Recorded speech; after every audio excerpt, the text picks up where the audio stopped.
My friend Clara and her family actually abandoned their 3-story townhouse in Charleston suddenly back in 2008. Her mother was a total stoic who treated every structural anomaly like a minor maintenance issue. For instance, if a heavy oak cupboard door unlatched itself and swung open against the wall, it was an unlevel hinge. If the hallway smelled like wet iron and old well water, it was just the city's coastal storm drains backing up through the foundations. Looking back, her mum was clearly running an exhausting daily campaign of damage control just to keep Clara and her younger sister from packing their own bags and sleeping on the sidewalk. Clara was 10 at the time, sharing a massive drafty corner room with her sister, Lily. Because the house had this freezing, high-ceilinged density to it, the kind of cold that seemed to radiate outward from the plaster rather than the windows, they had a strict habit of leaving the bedroom door wide open so that they could see the pale yellow glow of the safety light plugged into the baseboard by the top of the stairs. Now, one night, Clara woke up because she felt an immense suffocating weight pressuring down on the mattress right next to her hip. The air in the room had gone completely still and completely cold as well.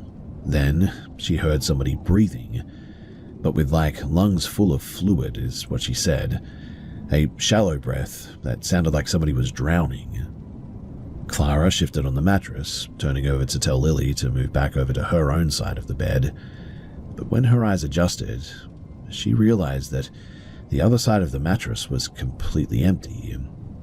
You see, she had assumed that it was Lily at first, but Lily wasn't even in the room.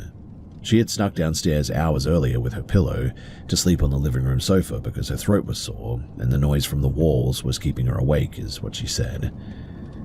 The indentation on the edge of the mattress, it wasn't a person. The fabric and the foam were simply compressed down 6 inches, forming a deep and narrow hollow right next to Clara's legs, as if an invisible 90-pound iron weight was resting perfectly balanced to the springs. As she stared at the empty sheets, the fabric inside the indentation slowly shifted, twisting slightly as if whatever was sinking into the bed was turning its weight around to face her. Clara, she didn't scream because her throat completely locked up all of a sudden. She scrambled backward out of the covers, her bare feet hitting the old pine floorboards, and sprinted out onto the dark landing toward her parents' room at the other end of the corridor. Right as her heels hit the carpet, though, she hit something damp. There was a small square of carpet that was now completely wet. Now, in her room was a small square attic access panel in the ceiling, a heavy piece of solid waterlogged plywood that required a step stool and actual physical force to lift it. And as she was running, she heard something come from there, so she looked up, and it didn't drop down, but it was raised into the crawl space by about an inch. And then a sound came down through the dark square opening. She said that it sounded like someone scurrying around the opening there with like 1,000 little legs just round and round that hole. As she ran out of there too, the sound, it didn't stay in the ceiling. It tracked her progress along the hallway, moving directly over her head at the exact same speed that she was running. But when she stopped outside of her parents' doorframe, this sound in the ceiling stopped perfectly above her head, and a long thin bead of like thick grayish fluid dripped through the ceiling and landed with a soft splat on the damp carpet right between her big toes. Upon seeing that, she jammed her shoulder into her parents' door, woke them up crying, and spent the rest of the night squeezed between them, staring at the bottom of their bedroom door. The next morning, her dad went up into the attic ladder with a flashlight, expecting to find a dead raccoon or a stray tomcat that had slipped through the old roof tiles. He looked around, and the blow-in insulation was completely undisturbed. There were no animal droppings, no tracks, and no leaks in the roof. But right above the spot on the landing where Clara had frozen, someone had taken 3 old black iron square head nails from a rusty jar in the cellar and literally driven them deep into the main structural joist. They weren't hammered in all the way, which is how he noticed, lined up in a perfect vertical row, and from the bottom nail, there was a tiny, neatly folded square of old newspaper from like 1941 or something, containing nothing but the obituary section. Well, her family broke the lease 3 weeks later, leaving behind half their curtains and a set of heavy pine wardrobes because her dad didn't want to spend another night packing inside the house.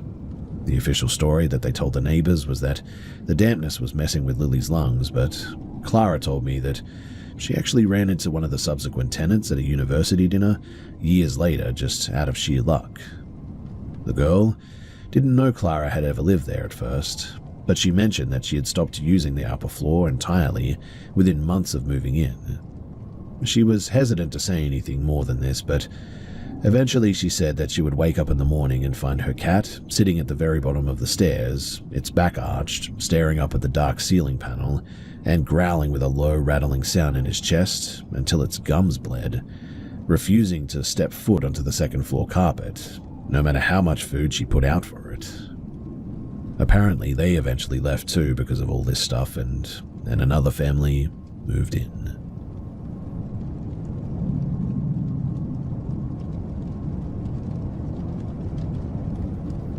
The dust in the living room hadn't settled horizontally. It was clinging to the vertical surfaces of the walls in long grey velvet strips. That was the first detail that made my old co-worker, Marcus, realize that his new place in Richmond wasn't just old, it was structurally wrong. He just signed a lease on a small detached brick house down near the rail yards, a place that sat completely empty for 10 hours every single night while he worked the graveyard shift as a diesel mechanic. So, he didn't notice anything at first, but he would come home eventually at 5 in the morning, unlock the front door and step into the apartment that felt completely pressurized, like the air inside of a car that had been sitting in the sun with the windows rolled up for days, is what he said. But the digital thermostat on the wall always read exactly 68 degrees. But then came the salt. So Marcus kept a standard glass shaker on the small laminate counter by his sink, and one afternoon he woke up at around 3, walked out to make a coffee, and found a neat solid white bar of table salt poured directly across the threshold of his bedroom door. It wasn't spilled or scattered in a rush or anything too. It was a perfect, dense line, exactly an inch wide, stretching flawlessly from one side of the wooden casing to the other. Because his sleep schedule was completely trashed from the night shifts, he figured that his own brain was just misfiring. He assumed that he was sleepwalking, doing weird repetitive tasks in his sleep without logging the memory. To prove it to himself too, he bought a cheap motion-active webcam, set it on top of the refrigerator, and angled the lens straight down the short hallway that connected the kitchen to his bedroom. For 2 weeks as well, the memory card showed absolutely nothing, just hours of a dark, narrow corridor bathed in the digital green light of the stove clock. Marcus eventually drove down to Norfolk for a 4-day weekend to see his family. He locked the windows, checked the deadbolts twice, and kept his phone on the seat next to him, expecting the camera app to ping him if a stray cat or a pipe movement triggered the sensor or something. The phone stayed completely silent the entire trip, though. He pulled back into his driveway on a wet morning, and before he could even cut the engine, his next-door neighbor, a retired nurse who spent most of her day watching the street from her porch, walked straight down her steps and met him at his car door. She asked him why his friend spent the weekend standing on the roof. Marcus dropped his keys onto the floor mat. He told her that the house was empty, that he'd been gone since Thursday. The woman, she didn't blink though. She said that on Saturday night around 10 o'clock, she looked out her kitchen window because the security light between their houses had gone dark. In the moonlight, she apparently saw a man standing on the flat tin roof of Marcus's rear porch extension. He wasn't prying at the roof or anything, or seemed to be looking for an open window or something. He was just standing completely upright, his torso bent forward in a rigid, unnatural 45-degree angle, staring down into the dark grass of the yard. She watched him stay in that exact unmoving lean for about 40 minutes apparently, until she got too uncomfortable to keep looking. Upon hearing that, Marcus let himself inside the house with his pocket knife out. He went straight for the webcam on the refrigerator to pull the SD card. The video file for Saturday night, it wasn't missing or corrupted or anything. The timestamp in the bottom right corner was ticking forward in perfect real-time seconds. But the actual image of the hallway was completely gone. The entire screen was filled with a solid, unchanging block of heavy grey static that started at exactly 10 p.m. and stayed on the screen until the sun broke through the kitchen windows at dawn, when the normal camera feed instantly snapped back into focus. He really didn't know what to make of this at the time, but eventually he moved out because the space was just too much for him, is what he said. He actually hired 2 guys from a gas station down the road to empty the house while he stood on the sidewalk, which to me says that there's more going on there than he's admitting. I still talk to him from time to time, but he doesn't like talking about that house, and so I just try to leave it alone.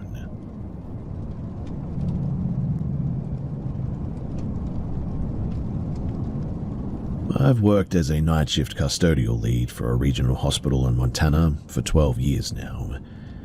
It's a massive complex, a labyrinth of white-tiled corridors, sterile supply rooms, and administrative wings that get locked down after 9 p.m. I'm the one who handles the final sweep of the West Wing, the palliative care ward. Last Tuesday, at 4:15, I was making my rounds near room 402, an end-of-a-hall unit that had been vacant since the previous weekend. I reached the door, pushed it open to check the vitals monitor, and ensure that the lights were extinguished, as per protocol. Inside, a patient was sitting in the recliner. He was wearing the standard hospital gown, hunched over, his hands resting on his knees. I immediately felt the tension drop in my gut. I apologized, assuming it was a late transfer or maybe a mix-up with the admissions, and asked for his name so that I could clear it with the night nurse station.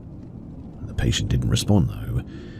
He stayed in that hunched position, his breathing shallow. I moved closer, ready to repeat myself, when I noticed something off about his silhouette against the window. The light from the street lamp outside passed directly through his shoulders. Now, not through a gap, but through the mass of his body. It looked like a projection almost, slightly defocused, the edges of his gown fraying into the static of the room's ambient shadows. I stepped back, my radio passed to my mouth, and I called for the head nurse. I kept my eyes on him, certain that I was witnessing an unauthorized patient or a serious lapse in security. By the time that the head nurse and the 2 orderlies arrived, the room, it was empty. We checked the security footage from the hallway camera covering room 402. The file for the last 3 hours showed a single, continuous, unobstructed view of the hallway. No one entered room 402, and nobody exited. The door, it had remained locked, as verified by the digital access log. The head nurse sort of looked at the timestamp, then at me a few times, and she reminded me that room 402 had been empty since Saturday following a death. She suggested that I take a leave of absence to deal with the fatigue. I didn't take the leave in the end. I stayed on my shift, but every night when I reach the door to room 402, I really don't want to go inside. I stare at the heavy plastic handle, knowing that the record says the room is empty, and I remember exactly what I saw, sitting in that chair, ignoring the light passing through its frame. These days, I don't report things like that anymore. Instead, I just choose to lock the door from the outside and just sort of keep walking.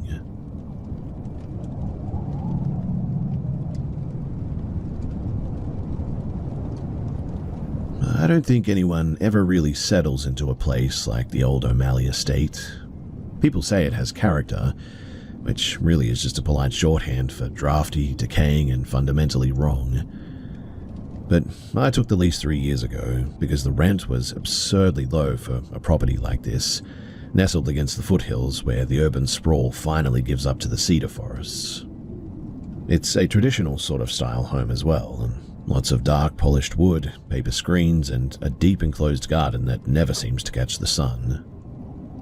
For the first 30 months, the house was just a house, really.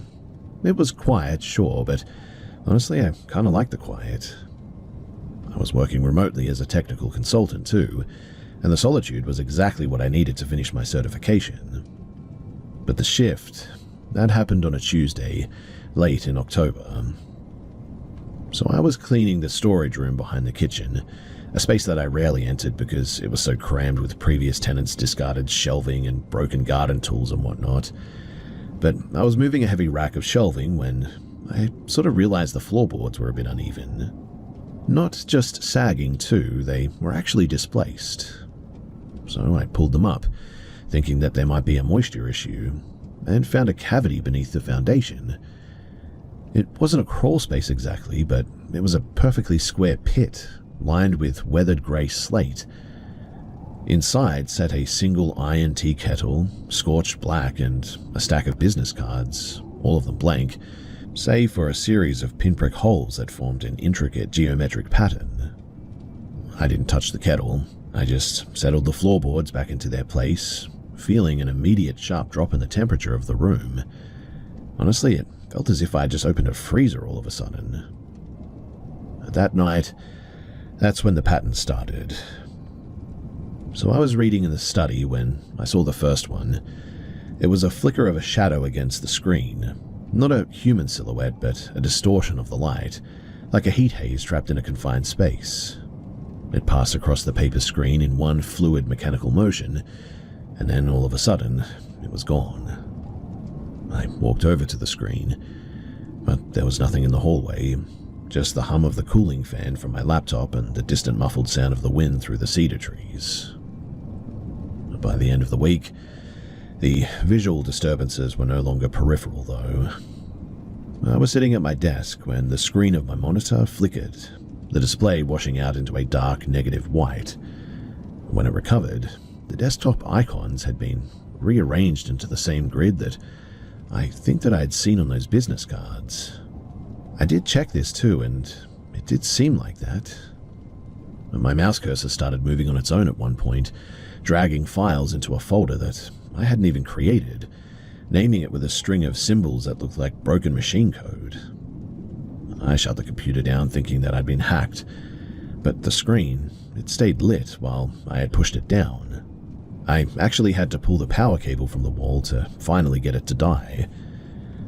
And then came the physical manifestations. So I started waking up at around 3 in the morning every night, without fail.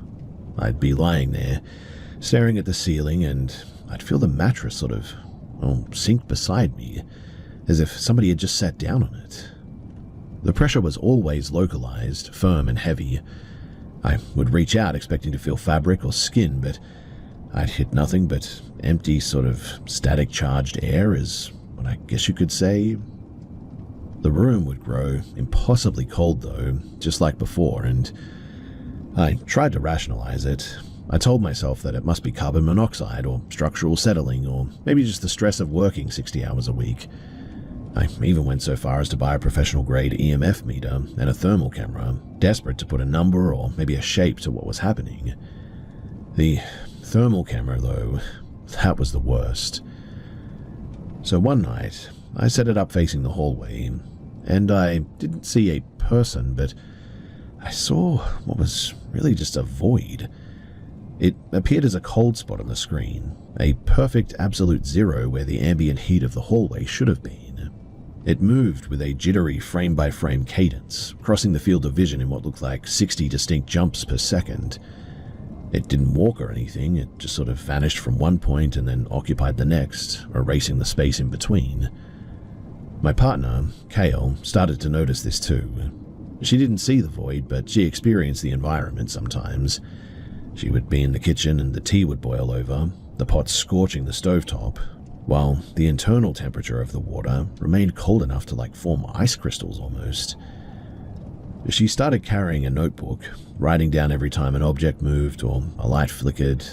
She filled 3 notebooks in 4 days too. The turning point though, that was the incident in the attic.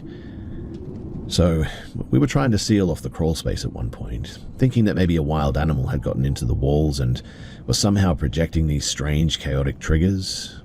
Kale climbed the ladder, holding a flashlight. She didn't scream, but she dropped the light and it hit the floorboards with a dull thud, and she scrambled backward, falling off the ladder and into my arms, literally. She wouldn't look up, too.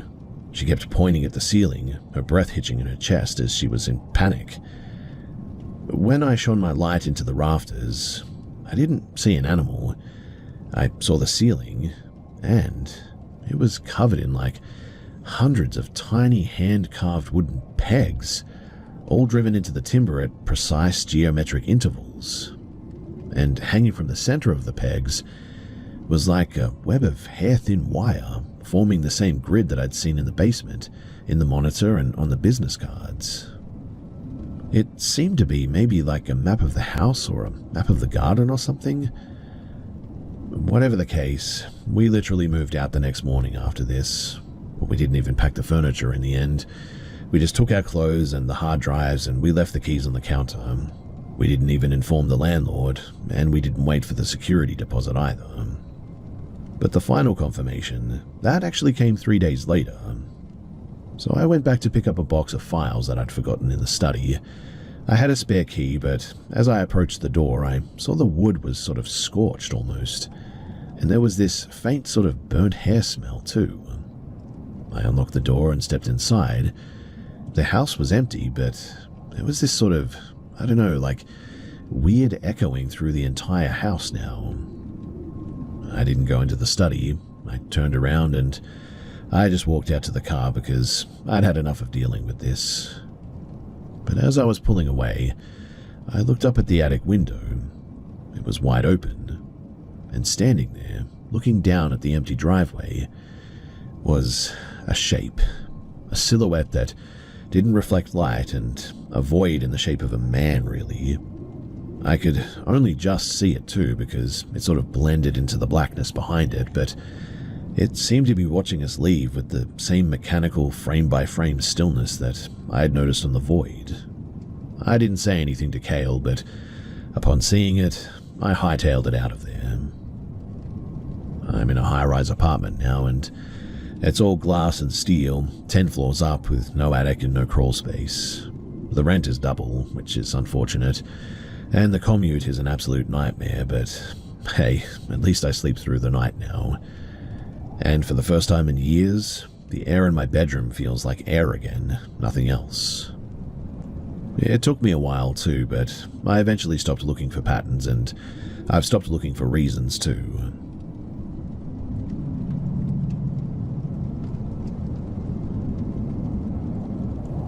I've been trying to figure out how to put this into words for weeks now, but honestly, even typing it out feels like I'm just asking for trouble.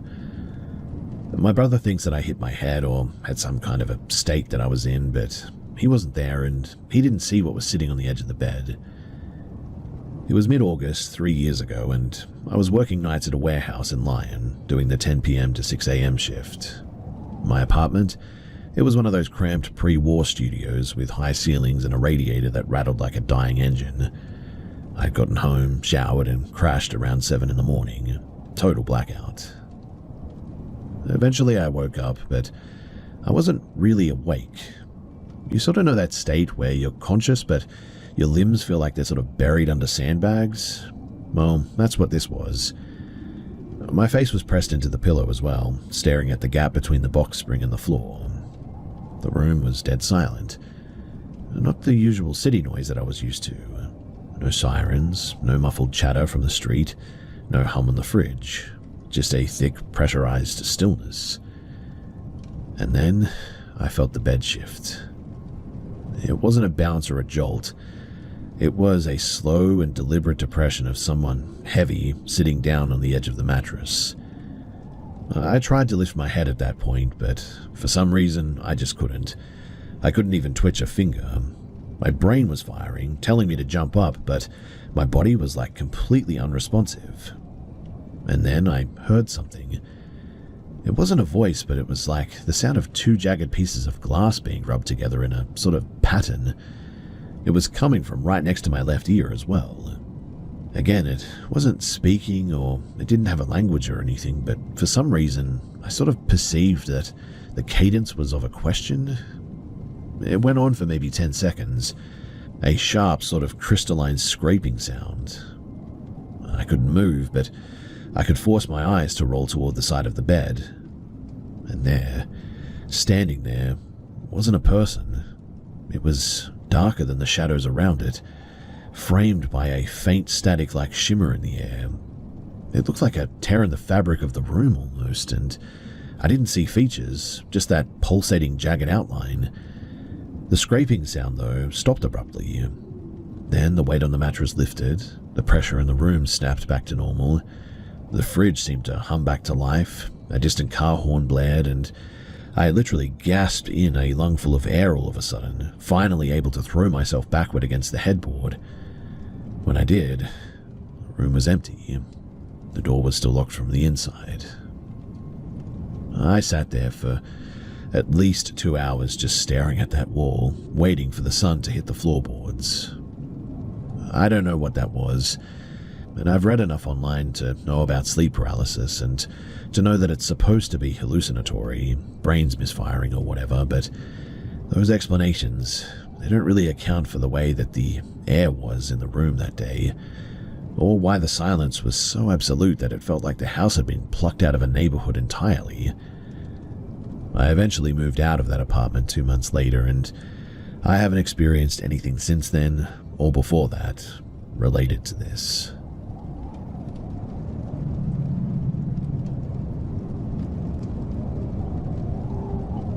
I really don't talk about the valley much, mainly because I got lost doesn't even come close to what happened out there, and nobody wants to hear about the geometry of the thing too. My old man still swears that it was just bad mapping and a lack of sunlight. This was about 4 years back, and I was doing some contract surveying work in a remote stretch of the Peruvian Andes. We were tracking a specific migration pattern, or at least that was the objective. I'd gone out alone that day to get up a sensor array near a limestone ridge that hadn't been documented on our older topographic charts.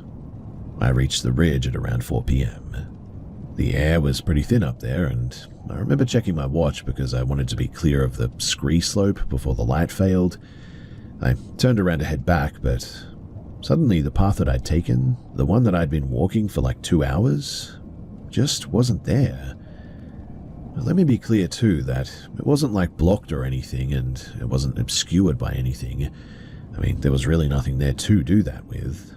It just wasn't part of the terrain anymore all of a sudden.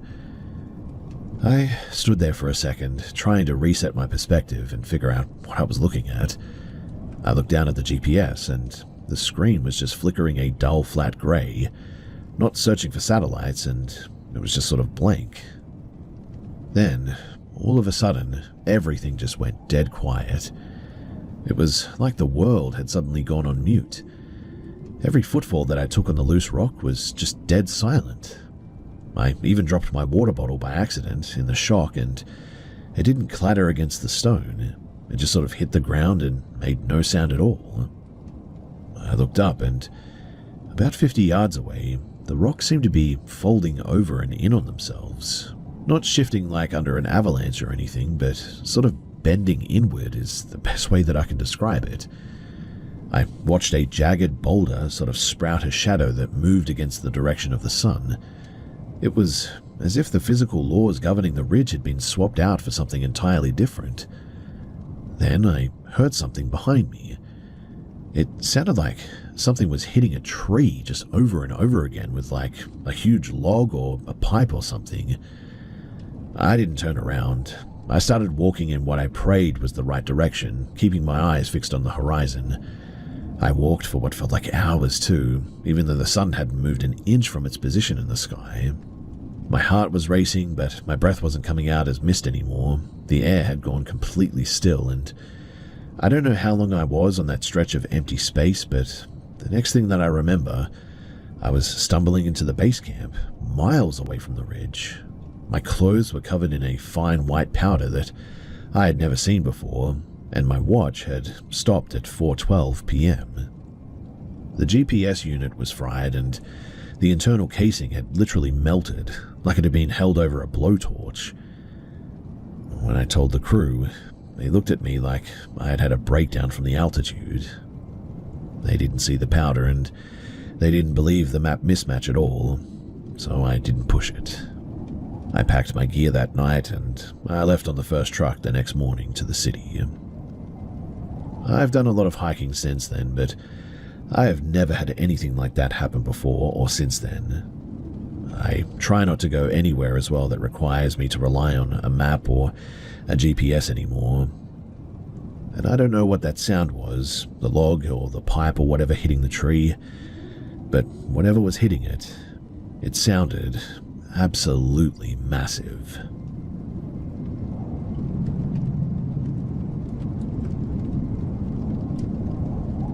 So I worked as a night shift data entry clerk at a medical logistics facility on the outskirts of Sendai, Japan.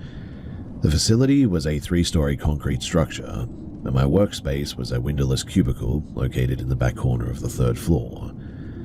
The floor layout consisted of a central hallway with rows of cubicles on either side, terminating at a reinforced steel fire exit. It was about 2:15 in the morning on a Tuesday.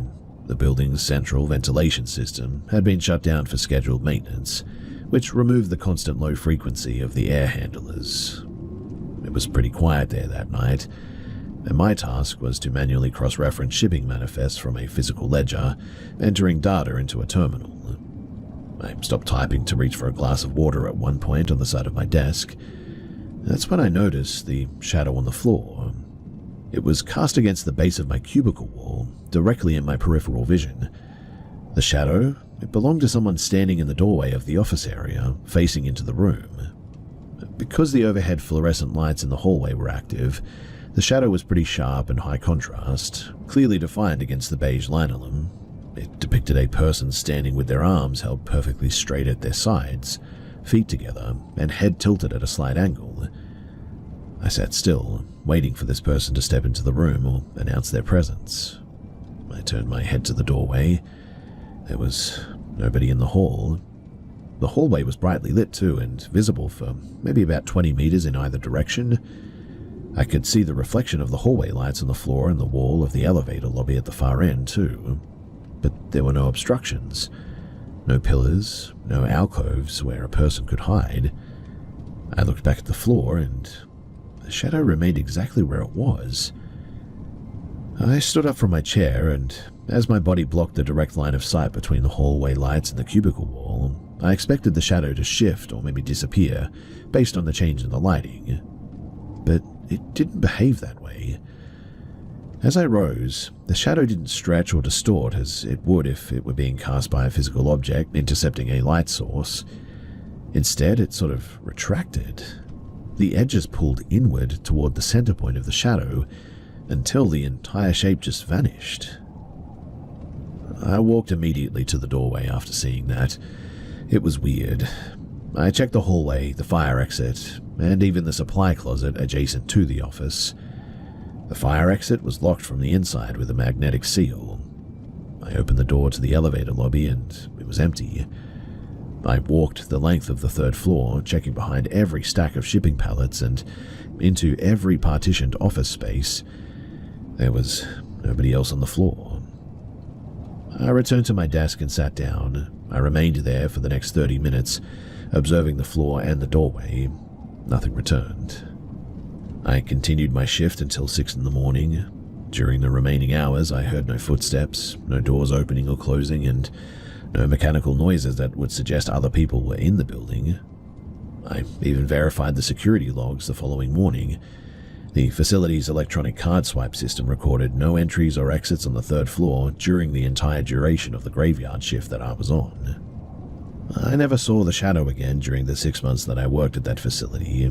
I examined the lighting fixtures all the time and the office furniture too, the configuration multiple times during subsequent shifts, trying to identify something, a light arrangement or maybe an object that could have projected that specific silhouette, but there was just nothing in that office that could account for it. No furniture, no equipment, and no lighting configuration either that could have created a shadow matching the shape and the behavior of the one that I observed.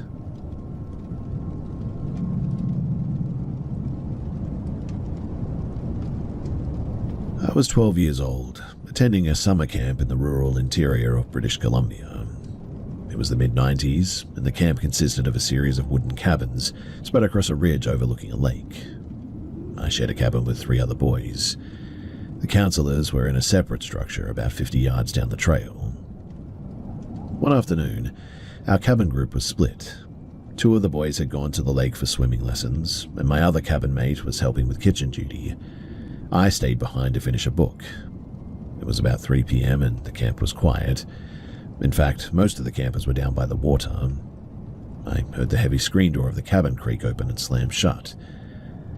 I didn't look up from my book immediately, assuming that it was one of the other boys coming back early. I heard footsteps on the wooden floorboards, fast, deliberate strides, followed by the sound of someone rummaging through a backpack in the corner. "Did you guys finish early?" I asked, still reading. There was no answer. The rustling in the corner intensified. It sounded like somebody grabbing loose papers and gear. "Seriously, man, did the swim get cancelled or something?" Still nothing. The footsteps crossed the floor again, moving toward the front door. I finally closed my book and looked up. The corner where the backpack was kept was empty. The door was shut. The cabin was completely silent. I stood up and walked over to the backpack. It was untouched. The zipper seemed to be closed exactly as I had left it. I checked under the beds and inside the small closet. There was nobody in the cabin. I walked out onto the porch and scanned the path leading down to the lake. The trail was visible for about 100 yards before it dipped into the tree line, and it was empty too. There was nobody in sight, and no one could have made it down to the tree line in the 3 seconds that it took me to cross the room. I walked down to the kitchen area to find my cabin mate. He was there, helping move crates of supplies. I asked him if he had come back to the cabin at any point. He told me that he hadn't left the kitchen since lunch. I walked down to the lake and I found the other boys still in the water, just starting their drills, and I went back to the cabin, sat on the porch until they returned. I didn't mention it to the counselors, mostly because I didn't want to explain why I thought that somebody had broken into our gear. But the rest of the week, well, it was pretty normal. No other incidents occurred in that cabin or anywhere else on the grounds, and I never found any footprints in the dirt outside the door. Nothing was missing from the backpack. But I still think about the sound of those footsteps, how specific the weight and the rhythm were, and how impossible it would have been for anyone to enter and leave the cabin without being seen on the open trail at least. And look, I don't have any mental health issues, I don't do any drugs, I don't even drink. So I know that what I heard was really what I heard. But that begs the question, what the heck was I hearing that day?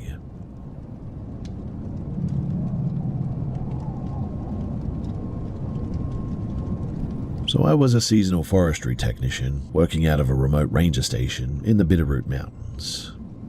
The station was a small prefabricated cabin used for fire watch coordination, sitting on the ridge about 10 miles from the nearest access road.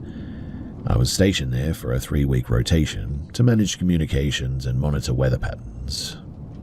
The cabin, it was divided into 2 distinct areas. The original structure, built in the 1960s, consisting of a reinforced workroom and a sleeping quarters, and a modern utility shed bolted to the north wall for storage and emergency gear. It was late in the year, and the nights there were absolutely freezing, and the wind regularly gusted through the mountain pass. On my 10th day, I was sitting on the primary radio console in the workroom. It was about 2:45 in the morning. I was monitoring the frequencies, listening to the static, when I heard a distinct sound from the utility shed. It was the sound of heavy metal shelving being shifted against the concrete floor. It was a low, scraping metallic grind that vibrated through the floorboards of the cabin. I grabbed my flashlight and sidearm, standard procedure for wildlife deterrence in the backcountry. I stepped out of the workroom and through the connecting door into the utility shed. But when I did, the shed was empty. The metal shelving units were bolted to the wall and showed no sign of having been moved.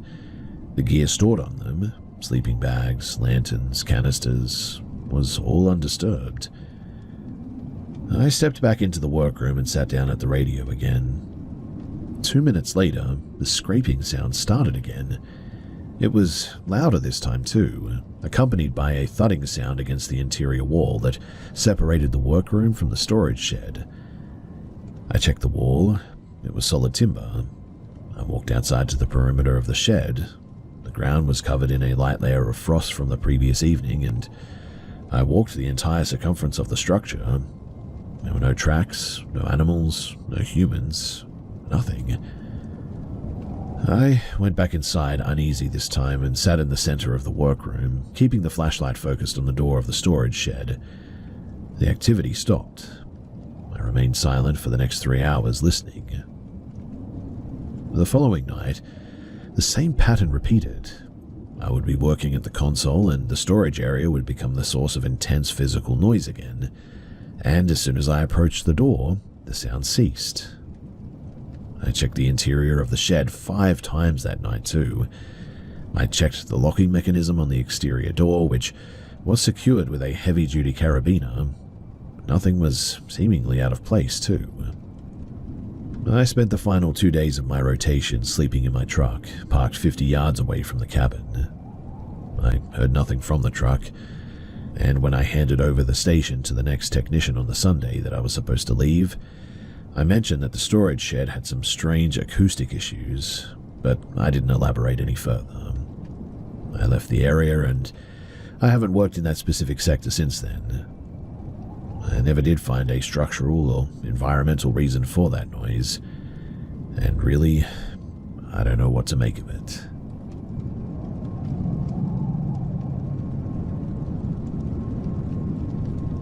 I was 17 at the time, participating in an intensive 2-week archaeological field school in southern New Mexico. We were excavating a pre-Columbian site on a high desert mesa, miles from the nearest town. The participants, they lived in a sort of permanent tent camp organized in a grid there. My specific duty involved cataloging artifacts recovered from a trench at the northern edge of the site. It was July at the time, and the heat was pretty persistent until the sun dipped below the horizon, of course, when the temperature would drop really abruptly. On the 5th day, I stayed at the trench after the rest of the crew had returned to camp for dinner. I wanted to finish labeling a cluster of pottery shards that I had uncovered. It was just after 8 p.m. and the light was fading. I was hunched over the site, my headlamp focused on the ground, when I felt a sudden change in the air temperature. A drop so sharp that my breath immediately began to fog a little bit. I reached for my trowel, which I had placed on the dirt beside me. My hand didn't make contact with the tool, and instead it sort of brushed against something that felt like heavy, coarse fabric. I instantly looked up, and directly in front of me, partially obscured by the shifting dust of the trench, was a man. He was crouched on the opposite side of the dig site, face down, his hands buried deep into the exposed earth. He was wearing a dark, textured material that looked like woven wool matted with dirt. I instantly froze. My first thought was that another student had come back to help, but the posture was just wrong, and he was like perfectly still, his spine curved in a really unnatural, rigid arc, and he didn't seem to be breathing. He was that still. Hey, I said, my voice sounding thin in the open space. The crew is back up at camp. He didn't move. He didn't even acknowledge the sound, it seemed. I stood up slowly. Keeping my eyes fixed on him, I began to back away toward the equipment truck parked about 30 yards out. I watched him the entire time, and he was like a statue. He was that still, and he didn't move. He remained in that exact position, hands dug in the dirt, head pressed against the soil, and didn't even move an inch. I reached the truck, and I scrambled into the driver's seat. I kept the engine off and just watched the trench through the windshield. I waited for him to stand up, to turn around, or to walk away, or to do something. But 10 minutes passed. The light failed completely, and I switched on my high beams, flooding the trench with the white light, and as soon as I did, the trench was empty. There was no one there. I drove back to the main camp, and I spoke to the lead instructor about this.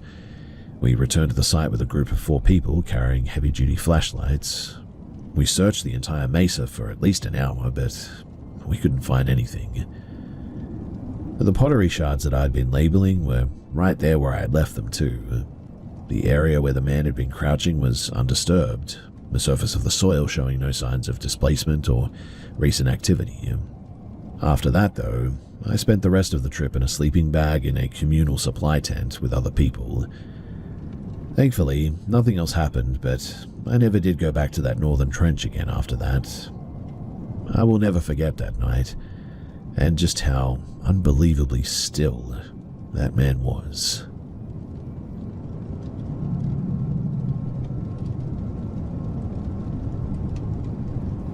So I was 19 at the time, working as a temporary clerk at an archive building in downtown Tallahassee, Florida. The building, it was a concrete structure constructed in the late 1970s, I think, characterized by massive unadorned walls, long sterile corridors, and high-security storage vaults buried deep in the basement. During the day, it was a hive of people, but at night, the atmosphere shifted towards something profoundly isolating. For anyone who's lived in Florida, you know that the heat is pretty oppressive even at night, and the facility's aging HVAC systems struggle to maintain a consistent temperature, resulting in pockets of stagnant, humid air throughout the upper floors. My shift officially ended at 9 p.m., at which point the professional staff would depart, leaving me to finish the remaining filing tasks in the second floor reference room. I was typically the last person in the building, responsible for verifying the security status of the reference area before heading down to the lobby. On a Tuesday, I was wrapping up a project. It was about 9:15. The silence in the building was punctuated only by the cycling of the cooling units in the ceiling. I packed my bag, turned off the main overhead lights, and walked out into the central corridor. The facility utilized an automated lighting system that shifted into a low-wattage security mode after hours. This created a sequence of pools of dim yellow light interspread throughout the long flickering shadows that stretched toward the elevator bank at the far end of the hall. I began to walk toward the elevator. The floor was actually polished concrete, and my footsteps sounded sharp and loud in the cavernous space. About 30 feet ahead of me, a figure emerged from a side office and stepped into the center of the walkway. It was a man, dressed in a standard-issue dark gray maintenance uniform, the same type worn by the facility teams during the day. He had his back to me, facing the elevators, and he stood perfectly still, his posture stiff with his arms hanging loose at his sides. "Building's closing," I said, my voice echoing slightly against the concrete floors. I assumed that he was one of the night shift security team members that I hadn't met yet, perhaps somebody doing a final sweep of the upper levels. He didn't acknowledge me. He remained motionless, staring at the elevator doors. I walked closer, my footsteps continuing to echo on the floor. I reached a point maybe about 10 feet away from him, and that was when something weird happened. I stopped walking, and I could see the texture of the gray fabric of his uniform, the slight fraying at the collar and the way that his hair was trimmed, but I couldn't hear his breathing. I couldn't hear the rustle of the fabric as he sort of shifted. He was just sort of standing there, lurched over. The shifting of the weight, the rise and the fall of his chest was not there, though. He was just sort of standing there, weirdly, and it really creeped me out. "Hey, are you locked in?" I asked, my voice louder now, tinged with a sudden sharp prickle of apprehension for sure. He didn't turn around. He didn't speak. Instead, he tilted his head slightly to the left, a slow movement that seemed to creak almost, as if his neck was stiff and was cracking. And then, I swear to you, that he just simply dissolved. Now, it wasn't a fade out. What I mean is that the image of the man seemed to sort of shudder a little bit, like a digital broadcast losing signal, or maybe like a holographic projection being disrupted by interference. The sharp edges of his uniform frayed into fine flickering lines of static before he collapsed inward into a sort of single vertical light, and then that line hovered for a fraction of a second, shuddered, and vanished entirely. I stood in the middle of that hallway for several minutes, my breath caught in my throat and my heart going 1,000 miles an hour, staring at the empty floor where this guy had just been standing. There were no doorways nearby where he could have ducked out or anything. The hallway was a straight featureless line, and there were no sort of places to hide, no closets, no side passages within 15 feet of the elevator bank. I eventually walked to the exact spot where he had been standing too. When I got there too, there was this god-awful smell. The only thing that I know that compares to it that I've smelled before is like rotten eggs. I checked the elevator call button. It had not been pressed. The lights on the floor indicator were dark, and I abandoned the plan to take the elevator, and I ended up sprinting down the stairwell to the lobby after that. I walked directly to the security desk.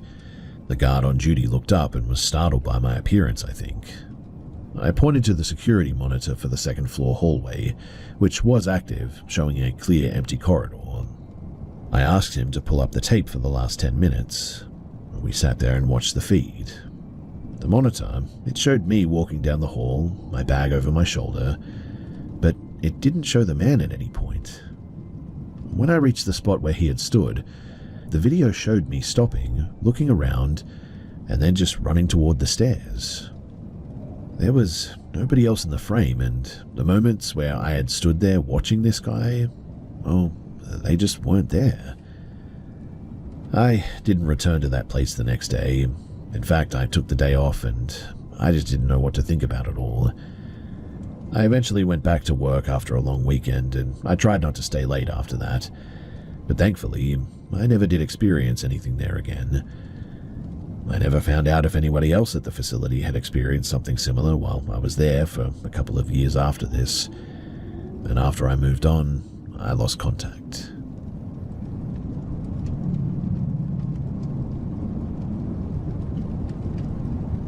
The MV Serenity was docked in the port of Busan for an emergency engine overhaul that had been scheduled with less than 24 hours' notice. I was 22, working my first rotation as a junior maintenance engineer, and because I was the lowest-ranking member of the engine room crew, I was assigned the graveyard shift. The ship was effectively a floating tomb of steel. The rest of the crew had taken shore leave as soon as the vessel cleared customs, leaving the ship anchored in the dock with only a skeleton watch of 2 security guards stationed at the main gangway of the deck above. It was early hours of the morning on a Wednesday. The lower hull had these sort of cramped and interconnected steel corridors leading toward the main propeller shaft assembly room. The temperature was consistently above 30 degrees Celsius as well, and the air was dense with the smell of diesel and hydraulic oil and stagnated salt water.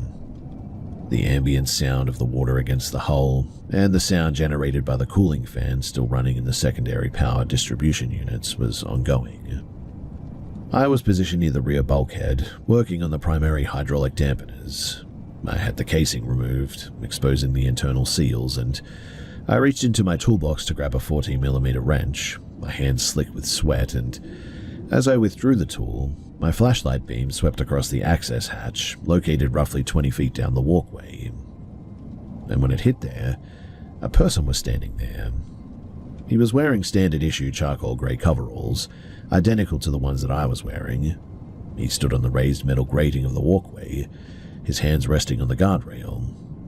He was looking intently at the propeller shaft assembly, and he lacked the required hard hat, safety goggles, or reflective vest mandated for anyone inside of the engine compartment. "I need to see your ID," I said. My voice sounded flat and thin against the oppressive roar of the ventilation system, though.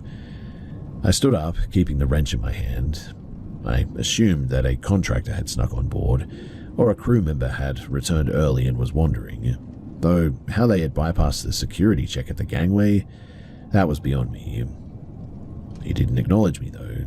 He didn't turn his head or change his stance. He just sort of remained there, staring at the mechanical housing of the shaft. "This is a restricted area," I repeated, walking toward him. "You need to show me your permit or get back to the main deck, now." I stopped walking when I reached a distance maybe about 10 feet away from him. I watched him closely. His posture was really rigid, and as I scanned him with my light, I noticed that the fabric of his coveralls appeared faded, almost colorless in the harsh LED beam. He turned his head at that point. The movement, though, was not fluid. His entire torso shifted as a singular unit, in fact, pivoting at the hips instead of the neck, as if the vertebrae were fused into a single steel rod. He looked directly at me, and I really struggled to describe this, but his face was a complete blur of featureless skin. What I mean is that he didn't have eyes, a nose, or a mouth, just a flat, pallid surface that absorbed the light of my torch almost. Obviously, he didn't speak because he didn't have a mouth, but he turned toward me for about 3 seconds, then turned back toward the propeller shaft. He took a single deliberate step backward into the dark void of the access hatch. I then rushed to the hatch, hitting the metal frame with my shoulder, and I leaned through and shimmied my light into the secondary corridor that led to the auxiliary tank room. But he was gone. I sprinted down the hall, expecting to see him scrambling toward the exit ladder. The auxiliary room was silent. I checked the main engine control room, the fuel intake valve area, and the emergency escape route leading up to the second deck, but every door was sealed. The heavy watertight locks were engaged, showing no signs of having been opened recently. I climbed the ladder to the main deck and found the security guards sitting in their booth near the gangway. They were playing cards, their radio playing quiet music. They confirmed to me that no one had boarded or left the ship since midnight, no crew had returned, and no contractors had been cleared for work. I didn't say anything about this guy's face because, quite honestly, I didn't want to seem crazy to them, but I returned to the lower hull with both guards, and we spent 40 minutes searching every square meter of that engine room. We checked the bilges, the shaft tunnels, the storage lockers, and we never found anyone. When I pointed out the exact spot where the figure had stood, the guards inspected the grating, and there were no boot prints in the heavy layer of oil and grease that coated the floor there. My own boots had left clear muddy impressions though, but the area where the man had been was pristine, undisturbed and empty. Like I said, we searched that place top to bottom, but we never did find anyone. I stayed in the control room, under the fluorescent lights until the next day. I refused to go back into the lower hull alone for the remainder of the ship's time in port as well. I eventually requested a transfer to a different vessel once we reached the next destination. I never found a crew member who matched the description of the man in the coveralls. Honestly, I thought that maybe the guy's face was a mask or something as well, and I never found anyone else who had been in the engine room that night. So, whoever that was, I still have no idea how they got in there.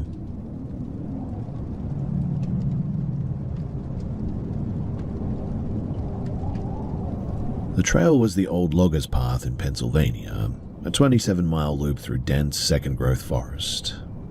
It was November, late in the season, and the canopy had long since shed its leaves, leaving the woods brittle and sort of skeletal. I was hiking the loop alone, carrying a 3-day pack. I planned to reach the central ridge by the second evening. I camped near a creek junction at 6 p.m. The air temperature dropped rapidly to near freezing. I was the only person in the valley that I could see. The nearest civilization was a 40-mile drive through twisting mountain roads. I left camp at 7:30 in the morning. I hiked steadily toward the ridgeline. The forest? It was uncharacteristically silent as well. No birds, no wind, no rustle of squirrels in the dry underbrush. I reached the section of the trail that narrowed significantly, though, squeezed between two jagged, moss-covered rock faces, and I stopped. I stopped because I heard a sound. It was a striking sound, like a heavy hammer hitting a dead, hollow tree trunk. The impact occurred once every 4 seconds, I would say, with precise regularity. I scanned the trees. Nothing was visible through the dense screen of saplings. I continued walking, my boots crunching loudly on the frozen leaves. And then the sound moved to parallel me, deeper in the brush, maintaining a steady distance of roughly 30 meters maybe. I stopped again though. The sound ceased instantly, and it was as if it was cut by a switch. I moved forward. The sound resumed, matching my pace with unnerving accuracy. I reached a small clearing at about 9 in the morning. I sat on a large lichen-covered log to eat a snack and check my bearings. As I reached into my pack, I heard the sound again, but this time it was directly behind a log, less than 5 feet away. It was a heavy, dull thud, the sound of something massive striking the earth, followed by the sharp, splintering crack of wood. It sounded as though a tree limb of the size of a human torso had been snapped in two. I stood up slowly and faced the tree line, my hand hovering near the bear spray on my belt. I saw no movement, but the smell hit me suddenly. An odor of wet fur, rotting vegetation, and something sharper, ammonia maybe. It was powerful enough to make my eyes water though, and I didn't wait to investigate. I hiked toward the next trail marker, located 1 mile ahead, pushing my pace to the point of exhaustion. The atmosphere in the woods, it felt compressed, as if the air itself was becoming viscous and difficult to breathe. I felt a persistent prickling sensation too on the back of my neck, that distinct feeling of being watched by something. When I finally reached the trail marker, I pulled out my GPS unit to verify my distance. I stared at the screen. The device displayed the time as 12:45 p.m. I checked my watch. I'd been hiking for 90 minutes according to my internal pace. The GPS indicated 3 hours and 45 minutes had passed though, and that's when I realized that 2 hours of my day were simply missing, unaccounted for. They were just gone. I didn't stop again after that. I hiked the remaining stretch to the trailhead with my head down, ignoring the occasional snap of branches and the feeling of heavy footsteps trailing just behind my periphery. Eventually, I reached my vehicle, and man was I glad to see it, and drove to the nearest town without stopping. I checked into a motel, absolutely exhausted, locked the door, and spent the night with the lights on, listening for any sound outside. And thankfully, I didn't hear anything.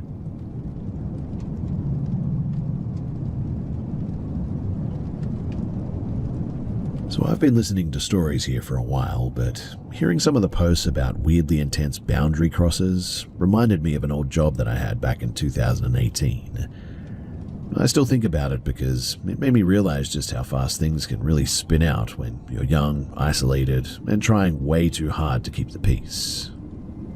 At the time that this happened, I just moved into a coastal port town in Chile.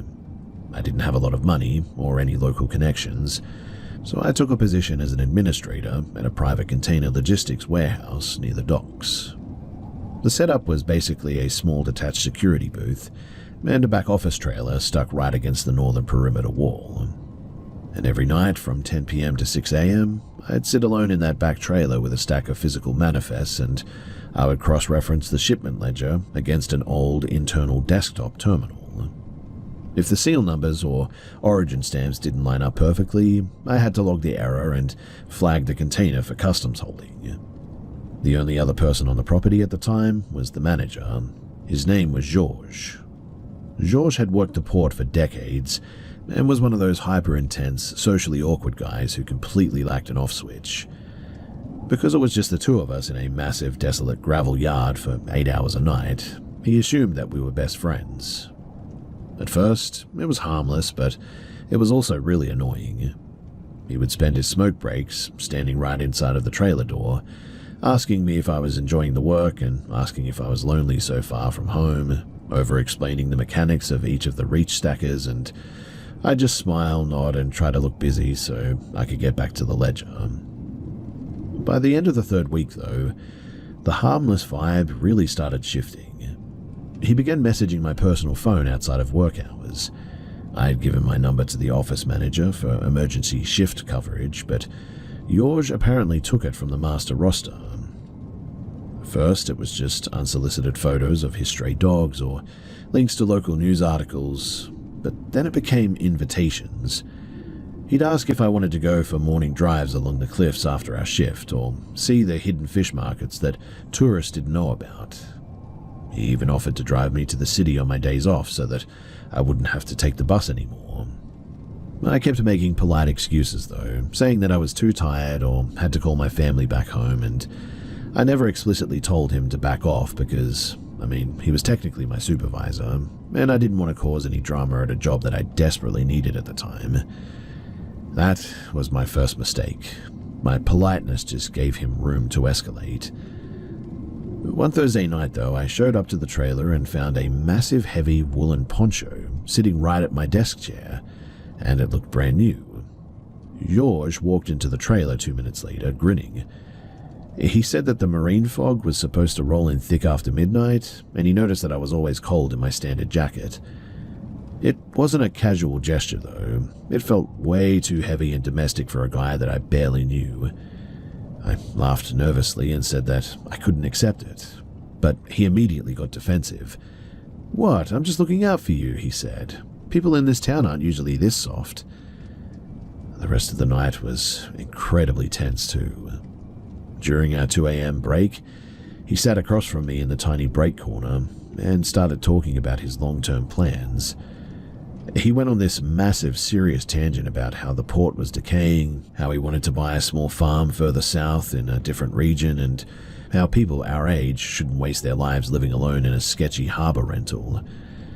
He kept looking at me expectantly too, like we were planning a future together instead of just waiting for the 3:15 a.m. freighter update.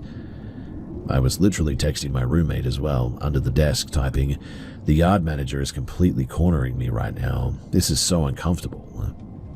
Then, midway through the shift, George suddenly mentioned that he had handled the logs for the upcoming weekend. I told him that I didn't understand what he meant. He smirked and said that he had gone into the scheduling system and manually approved a 3-day personal leave window for both of us starting Friday morning.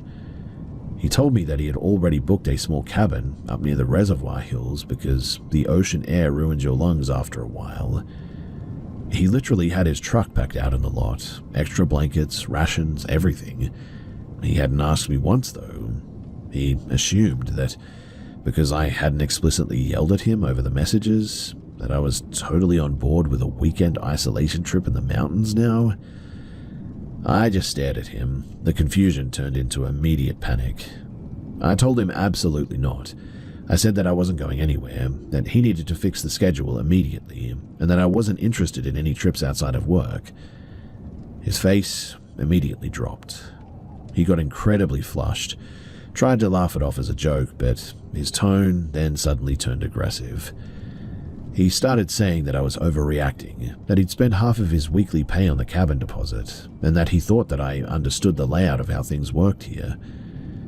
That line made my stomach turn a bit. Understood the layout of this place? I told him that I was going to the main gate to check the incoming manifest gate logs, mostly just needing an excuse to get out of the cramped trailer and away from him. I grabbed my clipboard. I left my small canvas bag on the desk and I walked away. When I came back 10 minutes later, my bag was exactly where I'd left it. But my personal phone, that was missing from my side pocket. I checked my coat, looked under the ledger paperwork, and then turned to George, who was leaning against the printer, and I asked him if he had seen it. He reached into his heavy work vest, pulled the phone out just far enough for me to see it, and slid it back in. "Relax," he said, using this awful patronizing tone. "I'm just keeping it safe so that we can actually finish our conversation without you calling your roommate to bail you out." The desire to remain polite completely evaporated at this moment. I didn't try to negotiate. I stepped toward the trailer door, but he was blocking the narrow walkway. I raised my voice, screaming at him to give it right back now. He kept trying to play it off as a joke, telling me that I was being dramatic and saying, "I'm not a criminal, look at me, I'm just trying to talk to you." I didn't care. I grabbed a heavy metal hole puncher off the desk, held it up, and shouted that if he didn't move away from the door and give me my phone, I was going to break the trailer window and trip the main yard alarm. The shift in his personality was instantaneous. He went from smug and defensive to incredibly nervous, laughing frantically and waving his hands. He tossed the phone onto the desk, muttered something about me being unstable, and stepped back out into the gravel lot. I grabbed my phone, bolted out of the trailer, and ran all the way to the outer perimeter gate. The port security guard at the main barrier saw me running, and when I told him the yard manager had taken my property, he let me sit in the guard shack until the morning bus arrived at 6:15. But the absolute worst part of the story, that didn't happen until I got back to my room. So I was sitting on my mattress, still completely wired and trembling from the adrenaline, just trying to process the fact that I'd almost been lured into a truck and driven into the mountains. I unlocked my phone to delete his contact number, and when the screen opened, my messaging app was already active. Right at the top of the history was an outgoing text to an unsaved international number with a Mexican country code. It had been sent during the exact 10 minutes that I was out checking the gate logs. The first message from George's text read, "Got the contact info." The second message, sent 30 seconds later, read, "She's fighting it right now." There was no response from the other number. I sat there in my quiet room for an hour, staring at those two sentences. The sheer coldness of realizing that while he was smiling at me and pretending to be a lonely, awkward coworker, that he was actively using my unlocked phone to coordinate with somebody else completely broke me. I didn't know if he was trying to sell my information, venting to a friend, or something infinitely worse, but whatever the case, it was definitely not okay. I never did go back to the warehouse. I called the officer manager from a public phone the next morning, told them that I was quitting effectively immediately due to a safety issue, and blocked George's number permanently. He tried calling from various burner numbers for nearly 6 months after that too. He'd send these massive, sprawling paragraphs apologizing, saying that he was just lonely, or sending photos of the yard to show me just how quiet it was without me. I never replied a single time. The last notification came through during the lockdowns in 2020. Just a short text saying, "Hope you survived the port." I deleted it without opening the preview.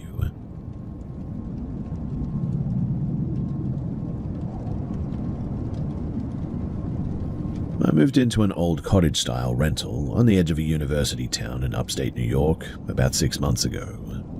It's an isolated patch of land, bordered by an old apple orchard that hasn't been maintained since like the 90s.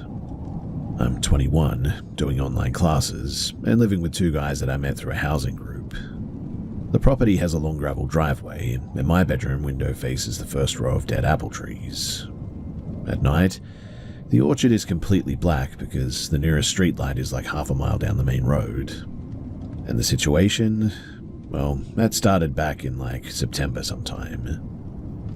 I was sitting at my desk around midnight, finishing an essay, and my cat, who usually sleeps on my bed, suddenly jumped onto the windowsill. Her ears were pinned completely flat, and she was staring intently into the dark branches outside. I turned off my desk lamp so that I could see past the glass reflection. And from somewhere deep in the first row of trees, I saw something move. Then I heard something as well. It sounded like somebody snapping their fingers. Then there was a long pause and then another snap, but this time slightly closer. I stared for about 2 minutes, but couldn't see anything through the thick branches. I figured that it must be a stray animal, or maybe a branch settling in the cold or something, so I pulled the blinds down and I went to bed. But it didn't stop. For weeks, every time my roommates went away for the weekend, this clicking would start at around 1 in the morning. It was never random, and it was always a distinct, deliberate pattern. 3 quick snaps, a 10-second silence, and then 2 more. My cat began refusing to sit near that window entirely. She'd hide under the bed the second that the sun went down, in fact. By December, the ground had frozen solid, and one morning my roommate asked if I'd been messing around outside his window because he found deep, heavy indentations in the frost right under his sill. The strange thing, though, is that they weren't standard shoe prints. They looked like somebody had been standing there in a heavy, flat-soled wading boot, either extremely heavy or shifting their weight back and forth for hours and sort of digging in.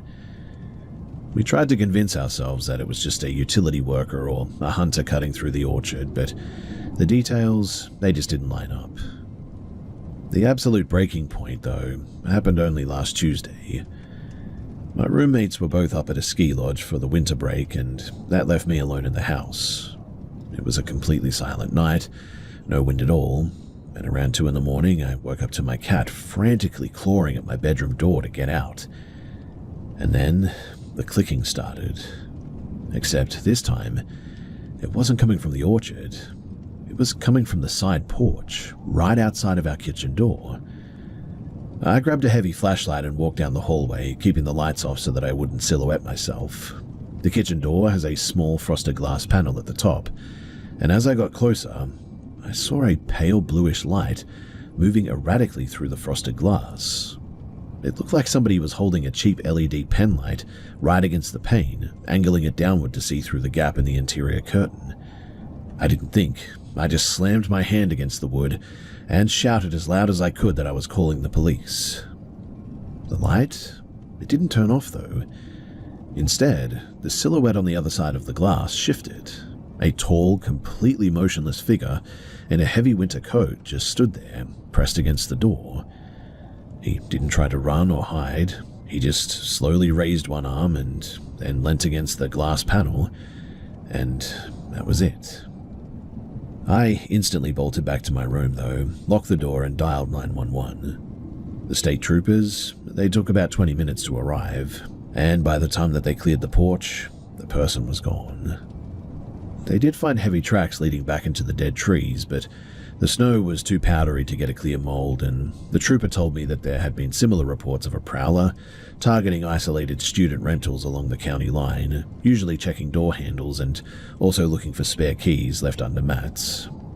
But they didn't see what I found on the porch deck the next morning.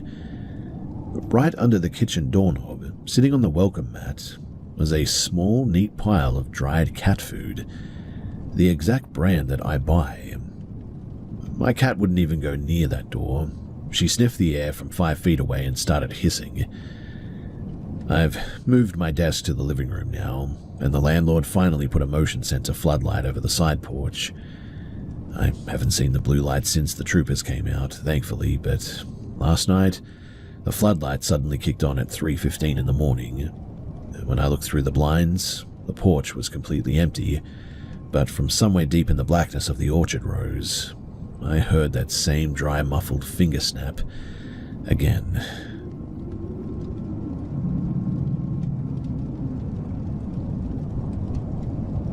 So I'm sharing this here because the local precinct handles these calls like minor neighborhood nuisances, but the persistence of this is completely messing with my head. So in the spring of 2023, I was actually 23 and renting a small basement-level apartment in the outer avenues of Richmond, Virginia. The property was an old brick house converted into units, backed by a narrow gravel alleyway and a dense row of overgrown private hedges that separated our lot from a commercial storage yard. My kitchen window sat right at ground level, looking directly into the base of those hedges. I worked late shifts at a commercial bakery, so I would get home at around 1:30 every morning, and usually would spend an hour decompressing in the kitchen, making food, unwinding and all that. Now, as I was walking down the alley from the car to the basement entrance, listening to the usual night sounds like the interstate and the wind through the power lines, suddenly, everything just sounded completely muffled. Then I heard a short, wet whistling sound from the darkness of the hedges. It wasn't a bird call or a person whistling a tune. It was a single, sharp sort of intake of breath through teeth, maybe, almost like a controlled hiss. The moment that I stopped to look into the brush as well, it cut off instantly. I thought that was really weird, but I thought at the time that it was probably just an animal. Anyway, a few days later, I noticed a physical change near the low timber retaining wall by the alley entrance.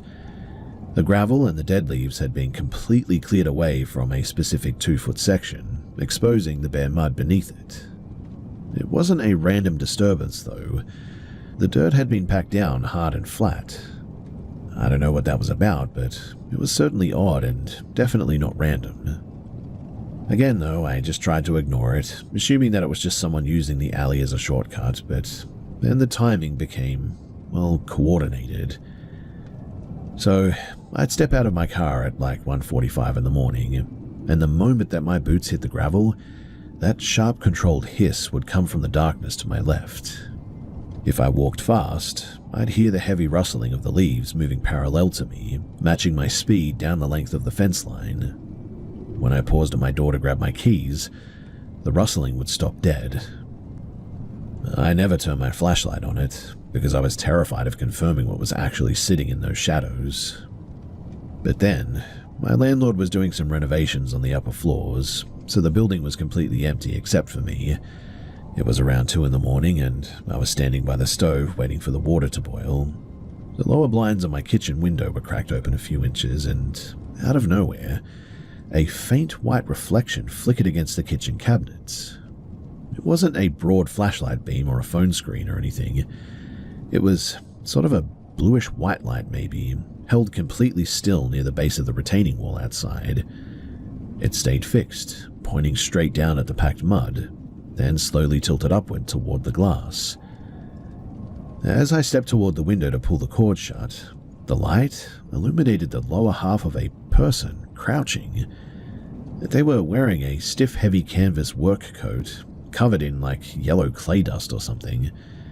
They weren't moving or anything, but then this sound right against the glass. It was that weird hissing sound again, but it sounded so close this time. Upon hearing it, I bolted into the bathroom, locked the door, and I called the police. The Richmond police arrived about 15 minutes later. They searched the alley and the perimeter of the storage yard, but they found the area clear. The officer who took my statement basically just said to call them again if I see anything or whatever, but they couldn't really do much more than what they had done. The next morning, when the sun was up, I went outside to check around a bit, and right where that person had been crouching, there were rusty iron railroad spikes lined up perfectly side by side. Well, upon seeing that, I packed my essentials into my car that afternoon and I stayed at a friend's place until my lease ended. I didn't go back to the apartment alone after dark because I genuinely felt like somebody was out there and that they were messing with me. Also, these days, I don't take ground floor rentals any longer.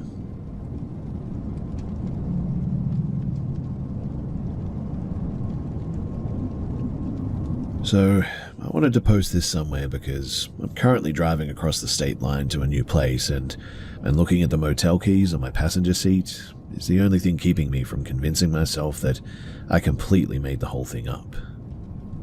So, in the summer of 2023, I was moving from Denver down to New Mexico for a fresh start.